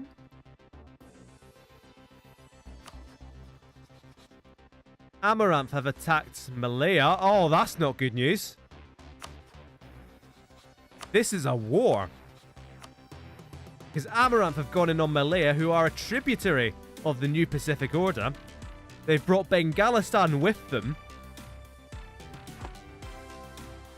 But, however big the MPO army is, they're sitting with a mandate of 0, which means they're taking the massive penalties that Geo did. So this is perfect timing from Amaranth. It's almost like I coded it myself. Of course, the New Pacific Order Navy not affected by the mandate. But if Amaranth can secure all the more of the Malaccan trade node, they're going to be all the more richer when spices increase in price. As it is, I'd assume Amaranth are already one of the world's richest nations. Hold on, Amaranth's main army's down there. It's Bengalistan doing most of the fighting here. Impressive. If Bengalistan and Amaranth can partition the MPO between them, and Bengalistan just kind of come east a bit before Tequila come for them again, then they'll put up a far better fight. The Medved's trying to take this from Perm. Maybe, but Perm are long gone. And interestingly, what this does from Equestria is this actually cuts off Osterstrond's own expansion. Because this right here, this is all wasteland that Osterstrond can't pass through, so Perm are now safe from Osterstrond. Just not from Equestria. If this means that Equestria actually come back and do something useful, it's gonna be so good. They've nearly finished innovative ideas as well. They can get out of their tribe. If they can get out of their tribe and into a proper government, especially after taking all this land from Pereverot, which they really need to take. What's the CB? It's just a conquest. That's brilliant. That means they can take any land they want. See, I love a good comeback, like I said. So little's happening now in Europe. It kind of looks like it's paused to me at some bits. It's only when you look at the sea, you see the boats slowly shifting around. We don't want to miss anything, but we will just come back to over here where the biggest battle, where the biggest war... Oh, no. I'll show you the biggest war. Oh, no. This is exactly what I said. Oh, no. Yunlin. Yunlin attacked Ninja Karutsu. And then Sonyeo Sedai pounced. And they brought in Geo with them. So Archon is fighting a free front war against 3 different custom AI nations.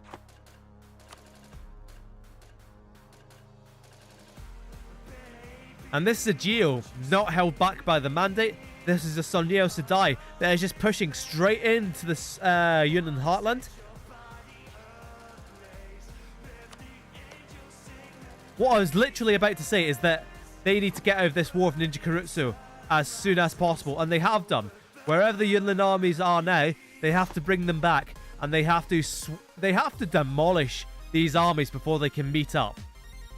Now, there are 2 forts in the way, and one is a mountain fort, but one is Beijing in their capital. So what they have to do is Yunnan have to amass their armies. What do they have around here? This is a grasslands fort, that's a mountain fort. What they should do is they should pause at Jiren. They should get all their armies together at Jiren. They should wait until Sonyeo Sedai go for Jianzhou, and they should smash them at Jianzhou. Because that's the mountain fort. That'll destroy them. How have they got such a big army? Do they have quantity ideas? They do. They have full quantity ideas. Of course, Archon... Oh no, he only has defensive ideas. So his armies will be so much better. Archon's armies will be better than King Brandon's. But obviously, King Brandon will outnumber them so much. That's ridiculous. I wasn't aware that Sonyeo Sedai took quantity and had such a massive army, but I guess they've taken even more of Japan since last I checked. So yeah. This is bad times for Yunlin. Everything was going so well for them. And then look at this. The MPO are going down on one side, Yunlin on the other. A massive pendulum swing of momentum here.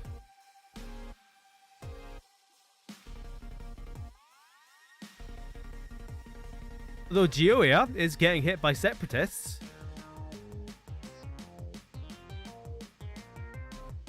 Oh, did we miss a battle up here? I think we did.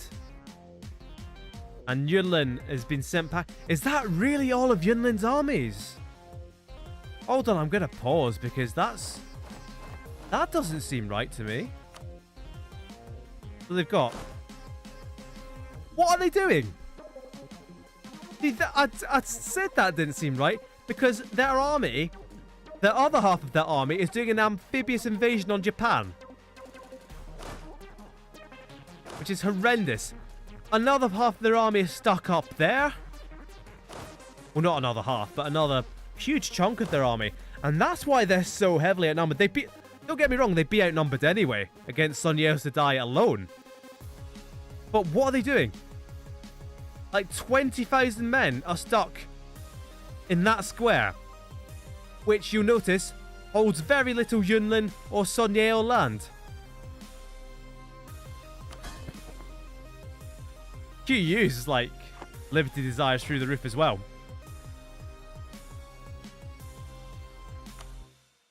So we've seen some great decision making by the AI, and then we continue to see some not so great. These guys just need to get together and Yunlin are done. Any even wars going? Oh, hello! Is that node on node action? Gunvar Denny versus Sigurd von Mistra. Oh fuck! I didn't mean to switch them. What I'm going to do is right click. So what has happened here? Interesting. So what Lurtz has done, and as we know, Lurtzland, the consummate, the master planners, have split the Norse block. This is what we said that anyone fighting the Norse block would need to do, and Lurtz has done it. Whether deliberately or by complete accident, I suspect the latter. They've split the Norse block. Lurtzland is going in. They want Ostjeland, which is going to be the remaining bits up here of Denmark, of Vikingar Denmark. That's brought in Nordisch Reich. And they have brought with them, as we see here, Schwarzwald and Grunhammer.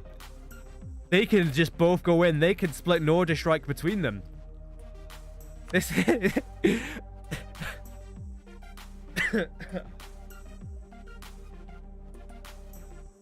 Excuse me, I got overexcited there. This is a magnificent move again. The Nordisch Reich army splintering here. This could be Grunhammer's way back into the game. If Grunhammer can just kind of latch on to Schwarzwald and Lurtzland's coattails against the rest of the Norse block. And again, well, what Lurtzland has done again is he's just let Vikingar take over the rest of his land, which, you know, is pretty par for the course for Lurtz at this point.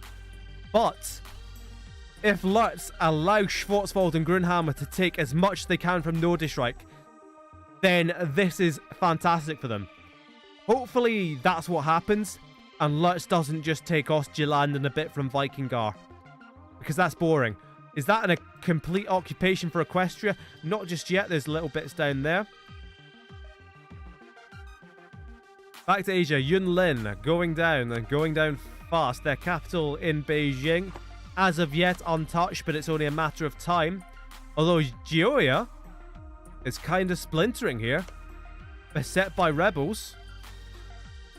So I think Yunlin is trying to siege back Geoia, right? And if they can get Geoia out of the war, it's still not great for them, honestly. But you can kind of see Yunlin going round the back. There's no real defense here from Sun Yeo on mainland Japan, and there is a lot of forts. There are so many forts. This is a bad idea.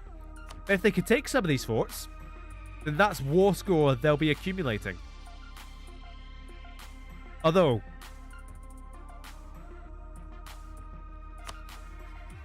Yunlin are beaten back by a combined Jihoyan force. Oh no! Jihoya retreated! Despite having overwhelming numbers. Is that right? And Yunlin is just wiping the floor with the rest of Jihoya's forces. That's spectacular. How on earth did that happen? It wasn't just me, right? It was like 30k Jihoyan troops? Or was that the combined numbers? I think that might be in the combined numbers that it was actually quite even.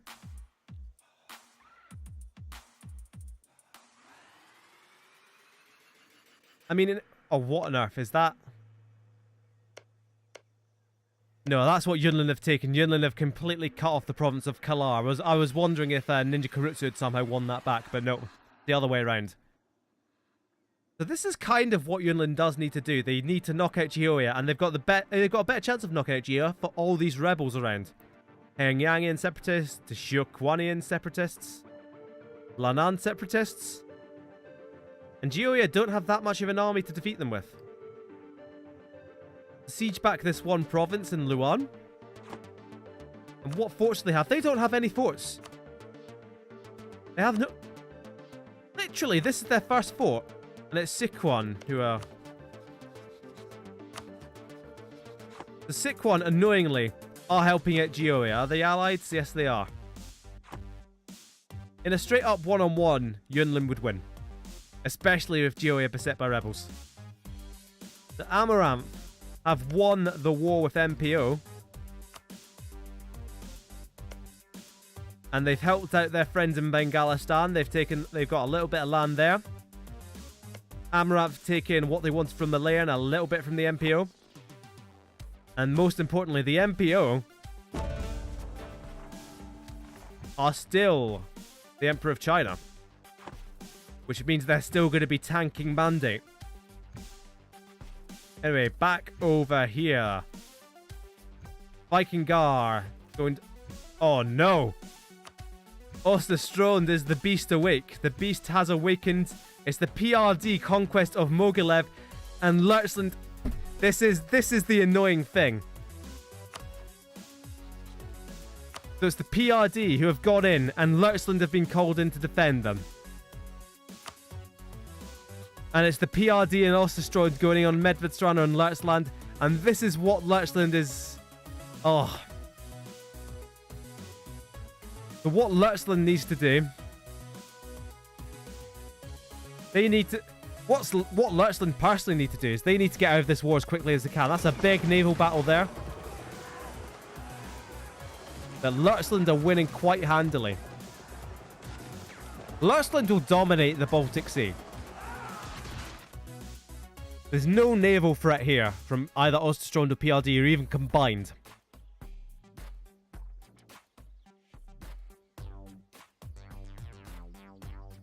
But as you can see, Medved Cossacks as well. There's barely any Medvedstrana army here. Medvedstrana are on their way out.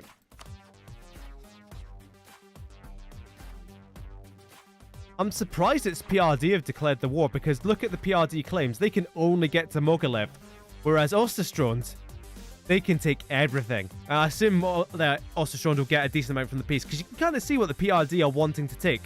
Just this terrible looking line to here, and then Osterstrond want the rest. Now, here's the thing. They've concentrated on attacking Medvedstrana. Lurchland are kind of coming round the back and taking a bit of land here. So if Lurchland are lucky, they've got to hope that Medvedstrana just capitulate instantly so they can continue on with their war. And they can just say, hey, sorry Medvedstrana, it was a mistake to ally you. Let's not do it again. And anyway, Equestria, taking a little bit from Pereverot. Not as much as we hoped, honestly.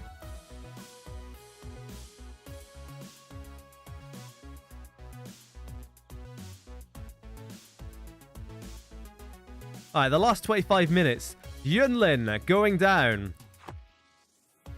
Soneo, Sedai, and Jihoya have come for them. New Pacific Order going down. Bengalistan and Amaranth beat them back, and they'll beat them back further in future. Arkansas, the dark horse, expanding. Caboose, oh, Jesus Christ. Caboose are just destroying Denial Valley. Equestria are back on the map. They've beaten down Pereverot.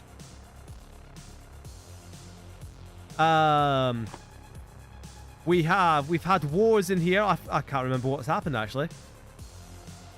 I'm not sure it's the past 25 minutes. Lurtzland are actually winning both wars here. Osterstron need to get their army back there. Infinite Citadel is gone. No! Infinite Citadel is not gone. Hold on. Right, what we need to do...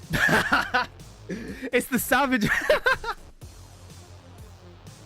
What's happened here is that the Savage Men have declared war on Infinite Citadel once more. They've taken Tirana. And Infinite Citadel have escaped to Cyprus. Right, I want to see the dates on this.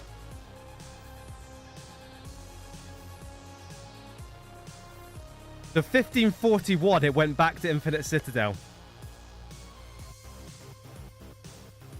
And in 1544, they've escaped by 3 years once again.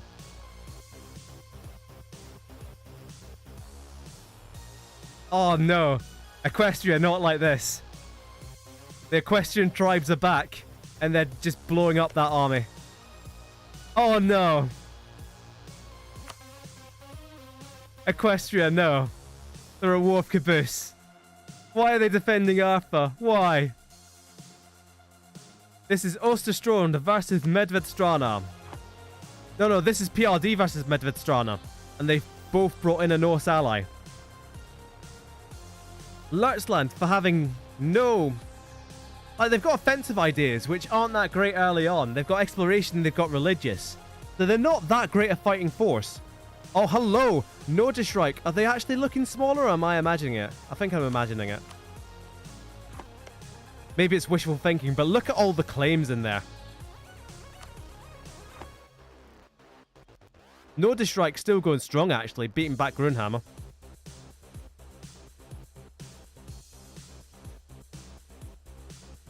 Free Scotland are messing about over there. Free Scotland have a truce with Vikingar. Did Vikingar just beat Free Scotland in a war? Because Shetland, aka the Shetland Islands, are back in Vikingar possession. Surely Free Scotland didn't just lose to Vikingar. Surely that was just separatists. So this isn't... So Grunhammer are actually in with Lurtzland and Schwarzwald versus Nordischreich and Vikingar, whereas the PRD are against Medvedstrana with Osterstrand and against Lurtzland. So essentially, Lurtz has played this very well in that he split the Norse block. But, whoa! There's a whole lot more red than I was expecting to see just there. Hold on a minute. Hold on just 1 minute.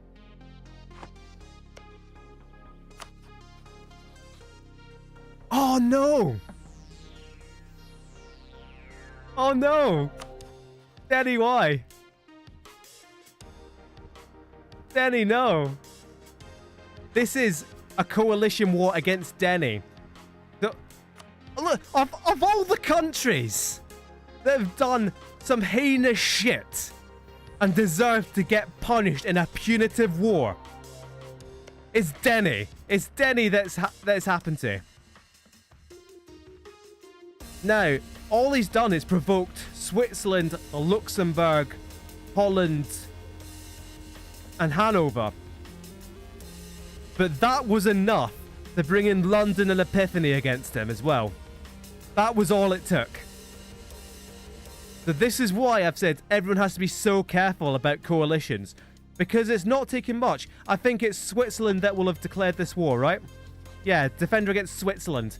And Switzerland are allied. They can bring in their allies and they can bring in the rest of the coalition. It's only through the coalition that Switzerland have the confidence to declare that war. So, let's see if we can break this down. Because the partnership of Schwarzwald and Leutzland, it was going so well. In fact, in the best position here is Grunhammer. No, surely not. What? Because Grunhammer aren't allied with Schwarzwald, so they weren't called in against Epiphany. Oh, for what it's worth, Epiphany, for once, probably aren't going to get anything from this war. Because Epiphany probably can't take anything from this war. Oh no, Metz. They could take Metz. But Switzerland are the war leader, they'll decide who gets what. You can't individual peace out. Oh, that's terrible. What's the time? Because we need to push on a bit to get to 1550 before I need to go. But I'm definitely waiting until 1550. The Leutzland against everyone. Schwarzwald against the West. Grunhammer, they're just sitting pretty. They're just going, oh, what's the big deal, guys? Let's just beat up the Norderreich. PRD. Right. Leutzland. Did Leutzland betray Schwarzwald? No, they're still in there through thick and thin. I can appreciate that. But what do you even watch now? London going in on Metz. Grunhammer need to... The Savage Men are in on Medvedstrana. They called an extra backup because clearly, look at this, you needed extra backup to deal with Medvedstrana. So that is no, Lutz still isn't out of that war of Vikingar. They need to get out of that war of Vikingar as quickly as they can.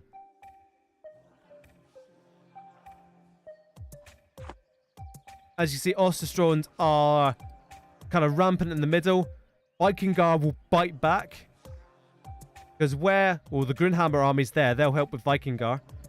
Lutz's armies, where are they? Lutz and Schwarzwald need to combine their arms. Schwarzwald have just taken a bit of a wipe because they've rebuilt an army there. Although they just decimated the Swiss army. Oh, there's Lutz's army. They are combined and they're gunning down Switzerland. This is how you get out of a punitive war. You either buy off the war leader, although I did just see a grand retreat there. Right, they're only in 3 wars. What's happened here? Did they peace out Norderreich? Oh, hello. Did they peace out Norderreich and Lutz just took it for himself? Lutz took Berlin in the middle of a punitive war, albeit he's not the target. Lutz just took Berlin. Oh, they just fought off London there as well. Come on, lads. The Norderreich have just lost Berlin, which I don't think is their capital. I think Prague's their capital, right? Yeah. But it's still, you've managed to lose Berlin, of all places.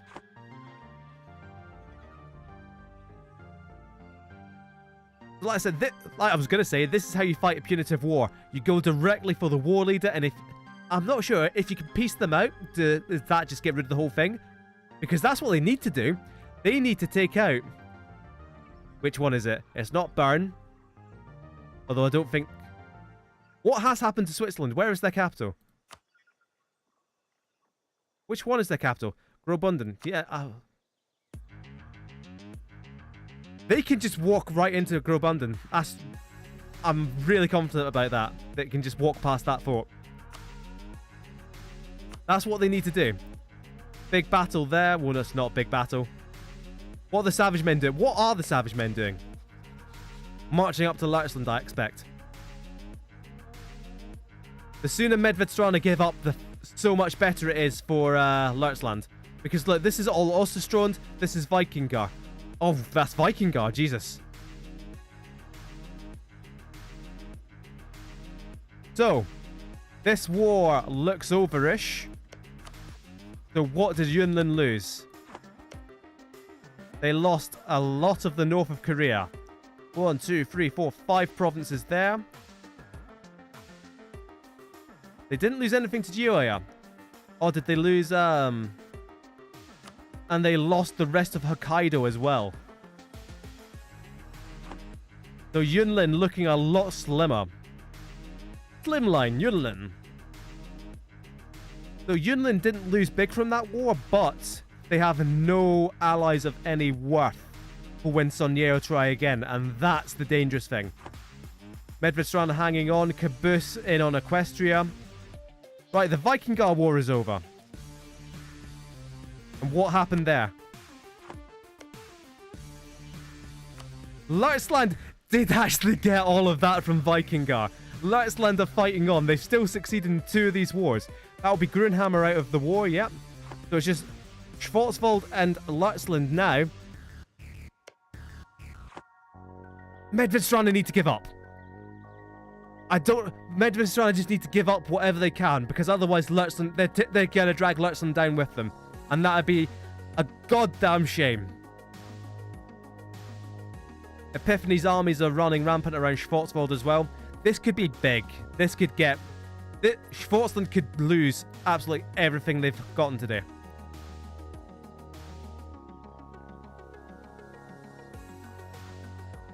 They're sending Epiphany armies packing. Although, that's a London army up there. But look, there's just little pockets of Epiphany's troops. Oh, there's a level 3 general. Hold on. I want to see how good this general is. Because if oh, they're going for a massive battle in the woods as well. A make or break battle. Oh, look at these guys going for Dene, Rolf van Steinfurt.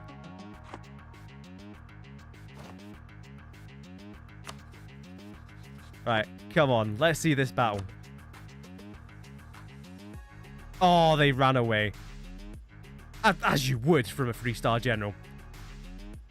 But look at this. See the occupation here. This is for the war in the east. This isn't the punitive war. This isn't the Schwarzwald war. This is Medvedstrana just hanging on, doing fuck all. But I try not to swear on these streams. Like, just as a matter of course. But then I swear, like, once. And then I think, yeah, I can swear when I'm really annoyed at something. And I'm really fucking annoyed at this. That Medvedstrana are dragging down Lurtzland and Schwarzwald. Just like an orthodox anchor at the east end of Europe. That's barely... It's barely in the right place anymore. Look at this. There's where Medvedstrana started, and that's where they are now. Right. War is over, and Osterstrand have made vast inroads into Lurtzland.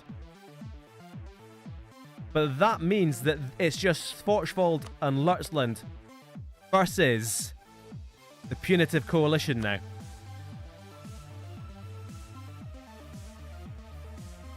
And if Lurtzland can just attach themselves to Denny's superior generals... Oh, actually, they're at war up here.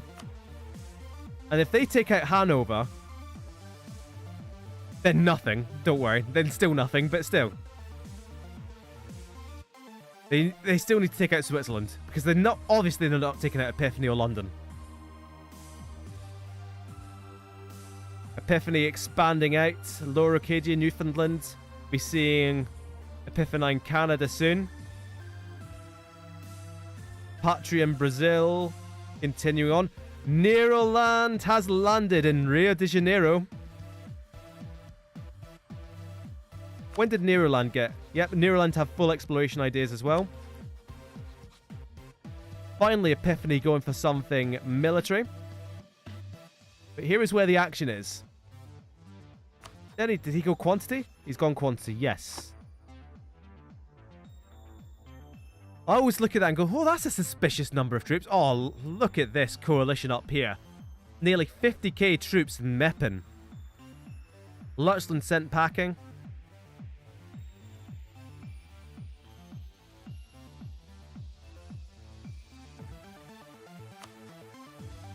Medvedstrana, no treaties left.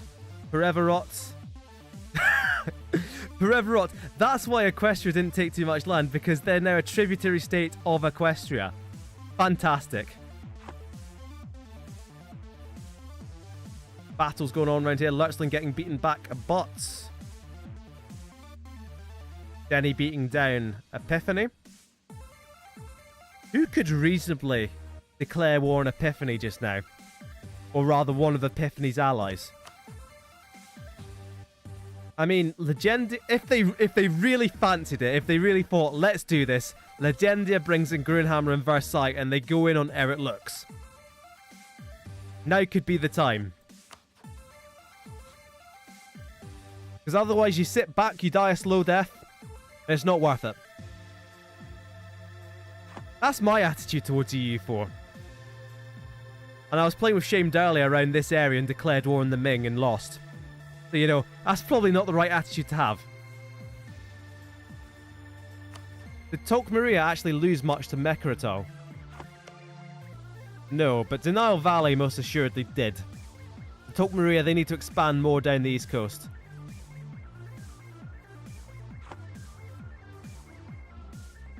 For the array of numbers against them, are they actually that far outnumbered now? Let's have a look.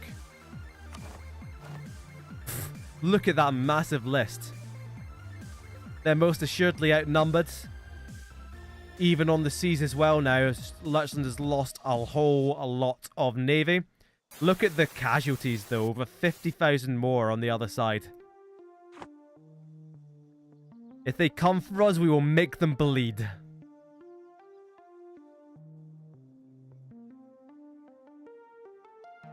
Garavdesh still surviving. Ninja Karutsu going down to Sonyeo Sedai once again.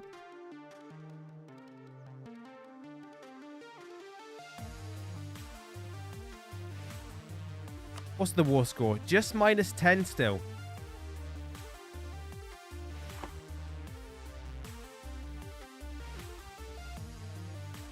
See, this is kind of the problem. Malta continuing to snake down into Africa. Oh, Patria. What are Patria doing? They've just attacked into Sa and Ouagadougou. And I think they're doing alright. But they are getting pushed back a little bit by overwhelming numbers. They should easily have that, though. One more year until 1500. What's the time? I will end it at January 1500, so... Oh, but walls have been breached in Alsace. That should actually fall before the end of this year.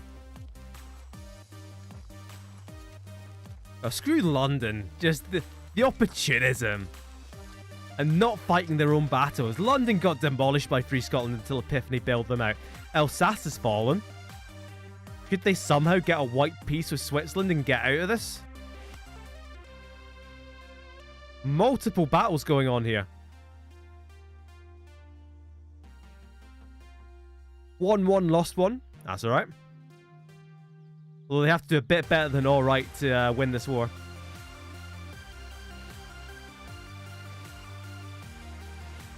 So what we'll do... How's the Lutchland homeland looking? Oh, there's another naval battle, but this is in open seas. And Lutchland's navy, trapped. They don't want to be in the Heligoland Bight. What are the forts like around here? So they've lost the fort of Württemberg. That's the capital of Schwarzwald. They do need to take that back. They could do without their capital falling, let's be honest here.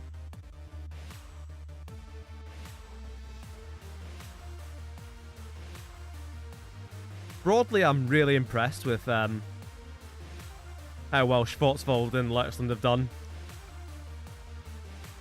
Oh, Lutchland themselves getting into a fight over here. Oh, Lutz needed to hold on a bit longer because Denny was coming with reinforcements. Denny's army is so much better than Lutz's at the moment. I don't think Lutz has offensive ideas, and that's it. Oh, and there goes the navy. Now, to be fair, Lutz didn't want that battle, but once he lost the port that the fleet was based in, they're forced out into the Heligoland Bight, and that was where they got killed off. The mistake was getting them caught round there in the first place. They should have never moved past the Øresund.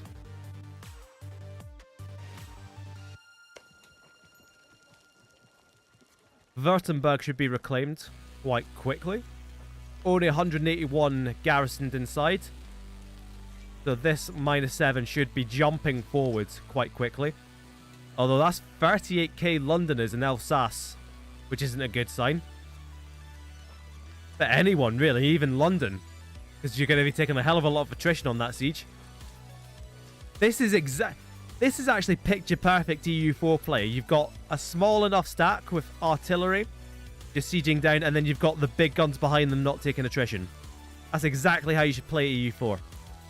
Not Tribute coming in with this big, massive stack on Alsace, then giving up. Up until the part where he got hit by a coalition war, Denny was playing perfect EU4 this session. And when I say Denny, I of course mean the AI. So the date is now the 1st of January 1550. We're going to stop here, make a save game. And that'll be it for session number 3.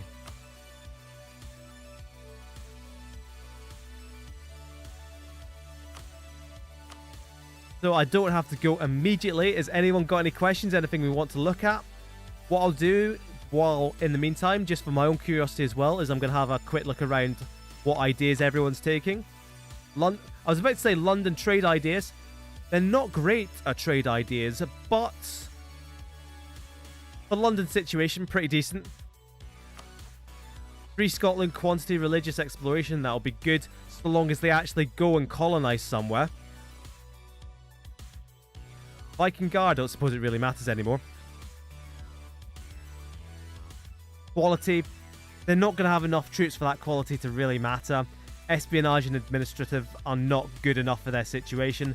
Lutzland, exploration offensive, religious. Is that? Oh no. That's an amazing spot, Solas, because I just dismissed that as a colonial, as a tribal nation. But Solas has spotted that Legendia, they've not even taken exploration ideas. How have they done this? How have they done this? They must have got an explorer from an event, explored down to here, and then they just about have the colonial range to reach that. Because as you can see, this is what they must have explored down the coast. They've colonized the one province they can see that's available to colonize. That's impressive. Nearly as impressive as that spot. This is where the Legendia army is. They're just like, fuck it, we've got to get away from bloody Malta before they drag us into yet another war. Who's the Holy Roman Emperor nowadays? It is still Malta. It's going to be Grunhammer, but as you can see, there's no princes left. There's barely any Catholics left to elect. One thing I definitely want to see, actually, is let's jump into a Catholic. Oh, here we go. So, it's at around maybe 1500s, just after 1500, that the Reformation starts to happen in EU4. And how that happens is Reform Desire. Once Reform Desire hits 95. Now, obviously, we have far fewer Catholics in the world than usual, so Reform Desire is going up a lot slower. But it's still going up enough. That's why, if you remember back to when I said, oh, we need more Catholics. This is why. Because we need the Reformation to happen, essentially. So the Reformation should happen next session, because the Reform Desire is really close to 95%. That's when it can start happening. It can go above 100%, and then it becomes more and more likely to happen. The Reformation is coming, and that could split the Catholic nations. Fingers crossed. I actually did cross my fingers there. That's quite sad. Where are we? Versailles ideas. Espionage, quantity, administrative. No wonder they're losing. Schwarzwald. Quantity ideas. Yeah. Espionage ideas is just so disappointing to see. But to be fair, they at least have enough ideas that you can see morale of armies there. You can see yearly army tradition. You can see infantry combat ability. That's why they're putting up such a good fight. Let's have a look at Epiphany. Because Epiphany, they've got morale plus 15. Discipline plus 10, which is very good. But apart from that, they are more about quantity of troops. That's why... Actually, we can probably have a look at that if we come to here. Quality comparison. Epiphany have the morale from their golden era, from a lot of things. They're on a crusade. How are they on a crusade? Who are they crusading against?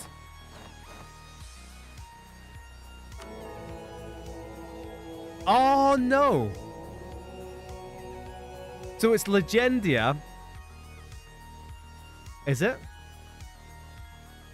It was Legendia, or someone else took Curia Controller there. But essentially what happened is whoever was the Curia Controller has called a crusade against Lurtzland. And that's why everyone fighting against Lurtzland gets a bonus to morale, a bonus to manpower, a bonus to a whole lot of things. For sure. Legendia, what are you doing? I don't actually know what you're doing at all. They've got some pretty meaty bonuses in there. Infinite Citadel, what are you doing? I hope... of all people, you'd think Infinite Citadel would go defensive. But nope. Caboose have quantity, and that's frightening. What we should quickly look at just now, then, is... Oh, Jesus. Right, this is why that's so concerning, because Caboose were already geared towards quantity. And then they took quantity ideas... So they can field an army of 136. It's just 81 by default. Epiphany. No. Sonnier Sedai. No, they've got quantity as well. Is there anyone who doesn't have full quantity that's got a... for example, Osterstrond are pretty similar in size. 59 provinces, 69 provinces. But because Caboose have all the quantity ideas, that's why they can field such a massive army, when really without those bonuses, they'd just be at about 60. That's actually preposterous. What's their max manpower then? It's not that much more than these guys. But Caboose have certainly made waves this session. But Eric looks still top of the scoreboards. Caboose are catching up, but Eric looks, well, they can just sit there when they're not getting to stupid religious wars. If they can just sit there, keep accruing score through their great powers, through their allies, through their income, they'll be up there at the end, even though they've done very little this session. And indeed, last session.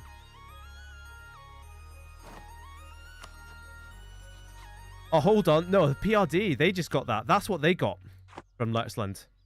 They got these two provinces. And unfortunately for Lurtzland, that includes a trade province there. Lurtzland is on the way out. And that annoys me. That's all down to Medvedstrana. Well, of course, it's down to Lurtzland ally in Medvedstrana. But I'd like to blame Medvedstrana. Who took because of course they took espionage ideas. Is there anyone here with these... Osterstrand have good ideas. I'll accept these ideas for Osterstrand. The Savage Men, give me something. Yep, good, fine.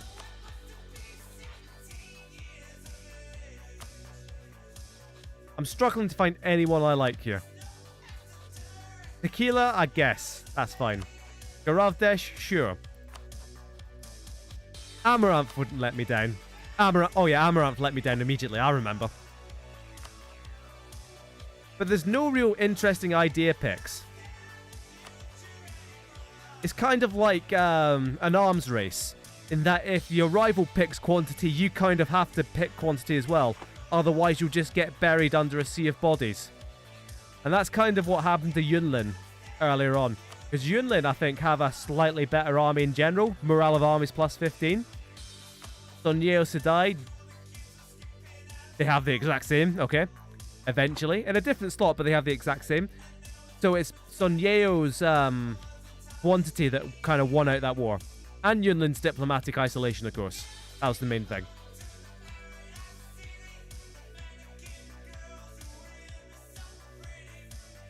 The Epiphany Canada is now in existence as well. And you'll see colonialism spreading very quickly now. It's already reaching round here. And meanwhile, you can still see the Renaissance hasn't even gotten anywhere near over here yet. We don't even have... Hold on a second. Because we've been looking at colonialism over in the West. But colonialism over here... Bengalistan is going for the Philippines. Samud Ali Kafa going for the Philippines. Everyone going for the Philippines. Because Amaranth have kind of mowed up a few of these. At least they got rid of some of their rebels. Yes, and Amaranth have landed in Australia. So they'll be building a colonial nation of their own soon enough. Has anyone gone around here? Yeah, Amaranth are reaching for North America as well. And you can see an even more stark divide in technology as well now.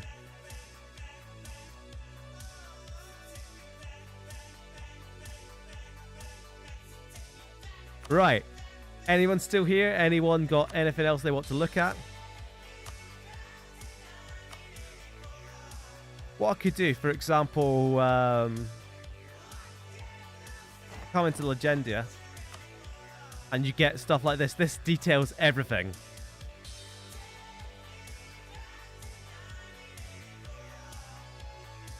Look at this. 14 years.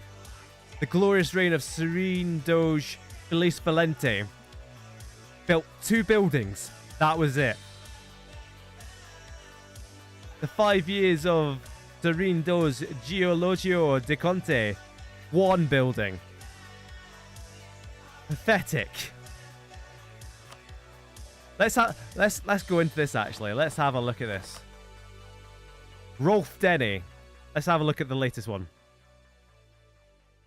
Duke Gunther Denny. Tried to kill everyone, then died. But in any case, if there's no more questions, what I'll do, come out to here. Zoom out as far as we can. Or as far as we need to. I'll put on... What is it? It's like...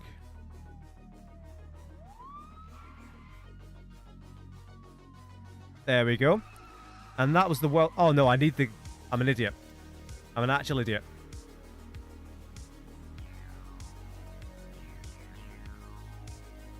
Right.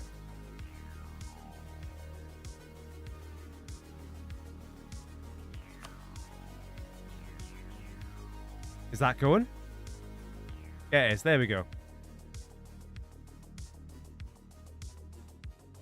So I'll leave you watching everyone collapse. But cheers for watching. We'll be back next Sunday because I've got nothing better to do on Sundays. And it's really interesting to me. I loved this session, Infinite Citadel, just bouncing around the Mediterranean. It's always one step ahead of the Savage Men. Like some kind of Scooby-Doo-esque chase. I like seeing... Here we go up here. You see this session now, Schwarzwald will just... A relentless push towards the Mediterranean. Towards the North Sea. It would have been impressive if they made it a relentless push towards the Mediterranean.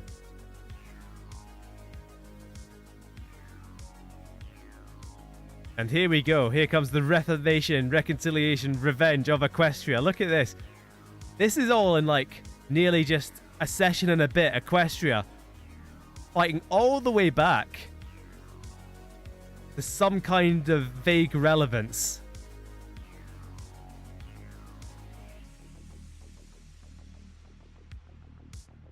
And then just at the end of the session, we'll see Medvedstrana get really struck down once again. Letzland shrinking. Oh, Kazil, I didn't actually see. Kazil Bronco over there. Alright, one last question we have. If I can somehow get the interface back. Is why were Tequila able to take down Bengalistan so quickly? And I'm not sure.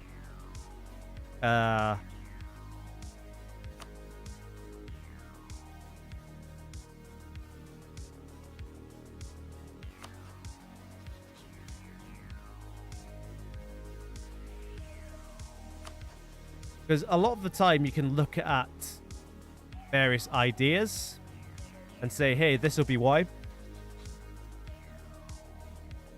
From what I remember, is that Tequila never directly declared war on Bengalistan or vice versa. It was always incidental to the war at hand. Instantly, Agdash completely gone. I didn't really realise.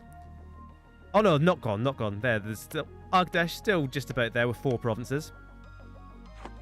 So essentially, it was like a war of Sinsagar versus Agdash, I think was the first one. Which brought in Bengalistan on Agdash's side, but Tequila and more allies on Sinsagar's side. So Sinsagar and their allies were able to go for Agdash, whereas Tequila was able to isolate Bengalistan and beat them down, just because of the diplomatic situation in that one war. This is me going off memory, and I could be completely wrong, but they just took like a little bit around here. And then the exact same thing happened. Someone else came in on Agdash and Tequila got called in, and the exact same thing happened. So that's how Bengalistan have lost out so heavily, because it wasn't them getting declared war upon or them declaring war. They were getting called in for the weakest link, essentially. The weakest link was Agdash. Bengalistan weren't able to call in Gioia, who were their allies at that time. They weren't able to call in Amaranth. And that's how they've lost out. Like, Epiphany, Patria, and Erit Lux have been completely untouchable, because they have that kind of unbeatable triangle there. If you look at the Norse block here, the Savage Men, also strong in PRD, they're untouchable. Nordisch Reich are part of that block, but they signed an alliance with Vikingar, and that's how they lost Berlin. Grunhammer. Still strong allies, although Forever Up, never really that strong. Oh no. Hold on, have I missed a war and I'm going to be really... No, I haven't missed that war. I remember that war. Arkansas going on Artha. And Equestria getting called in and getting beaten down by their own rebels again. Such is the lessons of Equestria. But anyway, one last look at these scores. Got top 8 going up there. Tequila all the way down at 11, actually. That surprises me. Arkansas coming up at a rate of knots. They're only 19th just now, but they are rolling forwards. Has anyone got negative score? No, that's always a sight to see. The Caboose, Tequila, Epiphany, Arkansas up to 4th in terms of development, and that's impressive. Who are their allies with? Who are they allied with? It's just Caboose again. But that could be real bad for Tequila. Arkansas, Caboose, Kazil Bronco potentially. So that could be a major conflict there. Bengalistan and Amaranth taking down the New Pacific Order. It'll probably happen again. Because look at all these rebels. Look at that huge lack of mandate. And they're not going to be able to turn that around now. Not now that Amaranth boarded them. And Bengalistan have more of a border with them as well. So the New Pacific Order could be done for. Whoever cancelled that alliance between Yunlin and the MPO, they've just doomed them both. So whoever did it, it was a bad decision. So there we have it. I think that's pretty much everything. Unless I'm missing something really weird. To be fair, that was such an amazing spot, Legendia down in Brazil. King Quan Archon just said, you know what? He came to the throne and said, you know what? Fuck it. We don't need the MPO. There we go. I think I'll leave it there. In the midst of this battle between Archambault de Savoie and Henry II. That's not Swedish. Henri Jew. Cheers for watching. Back next Sunday at the exact same time, 9 o'clock UK time. I'll see you there.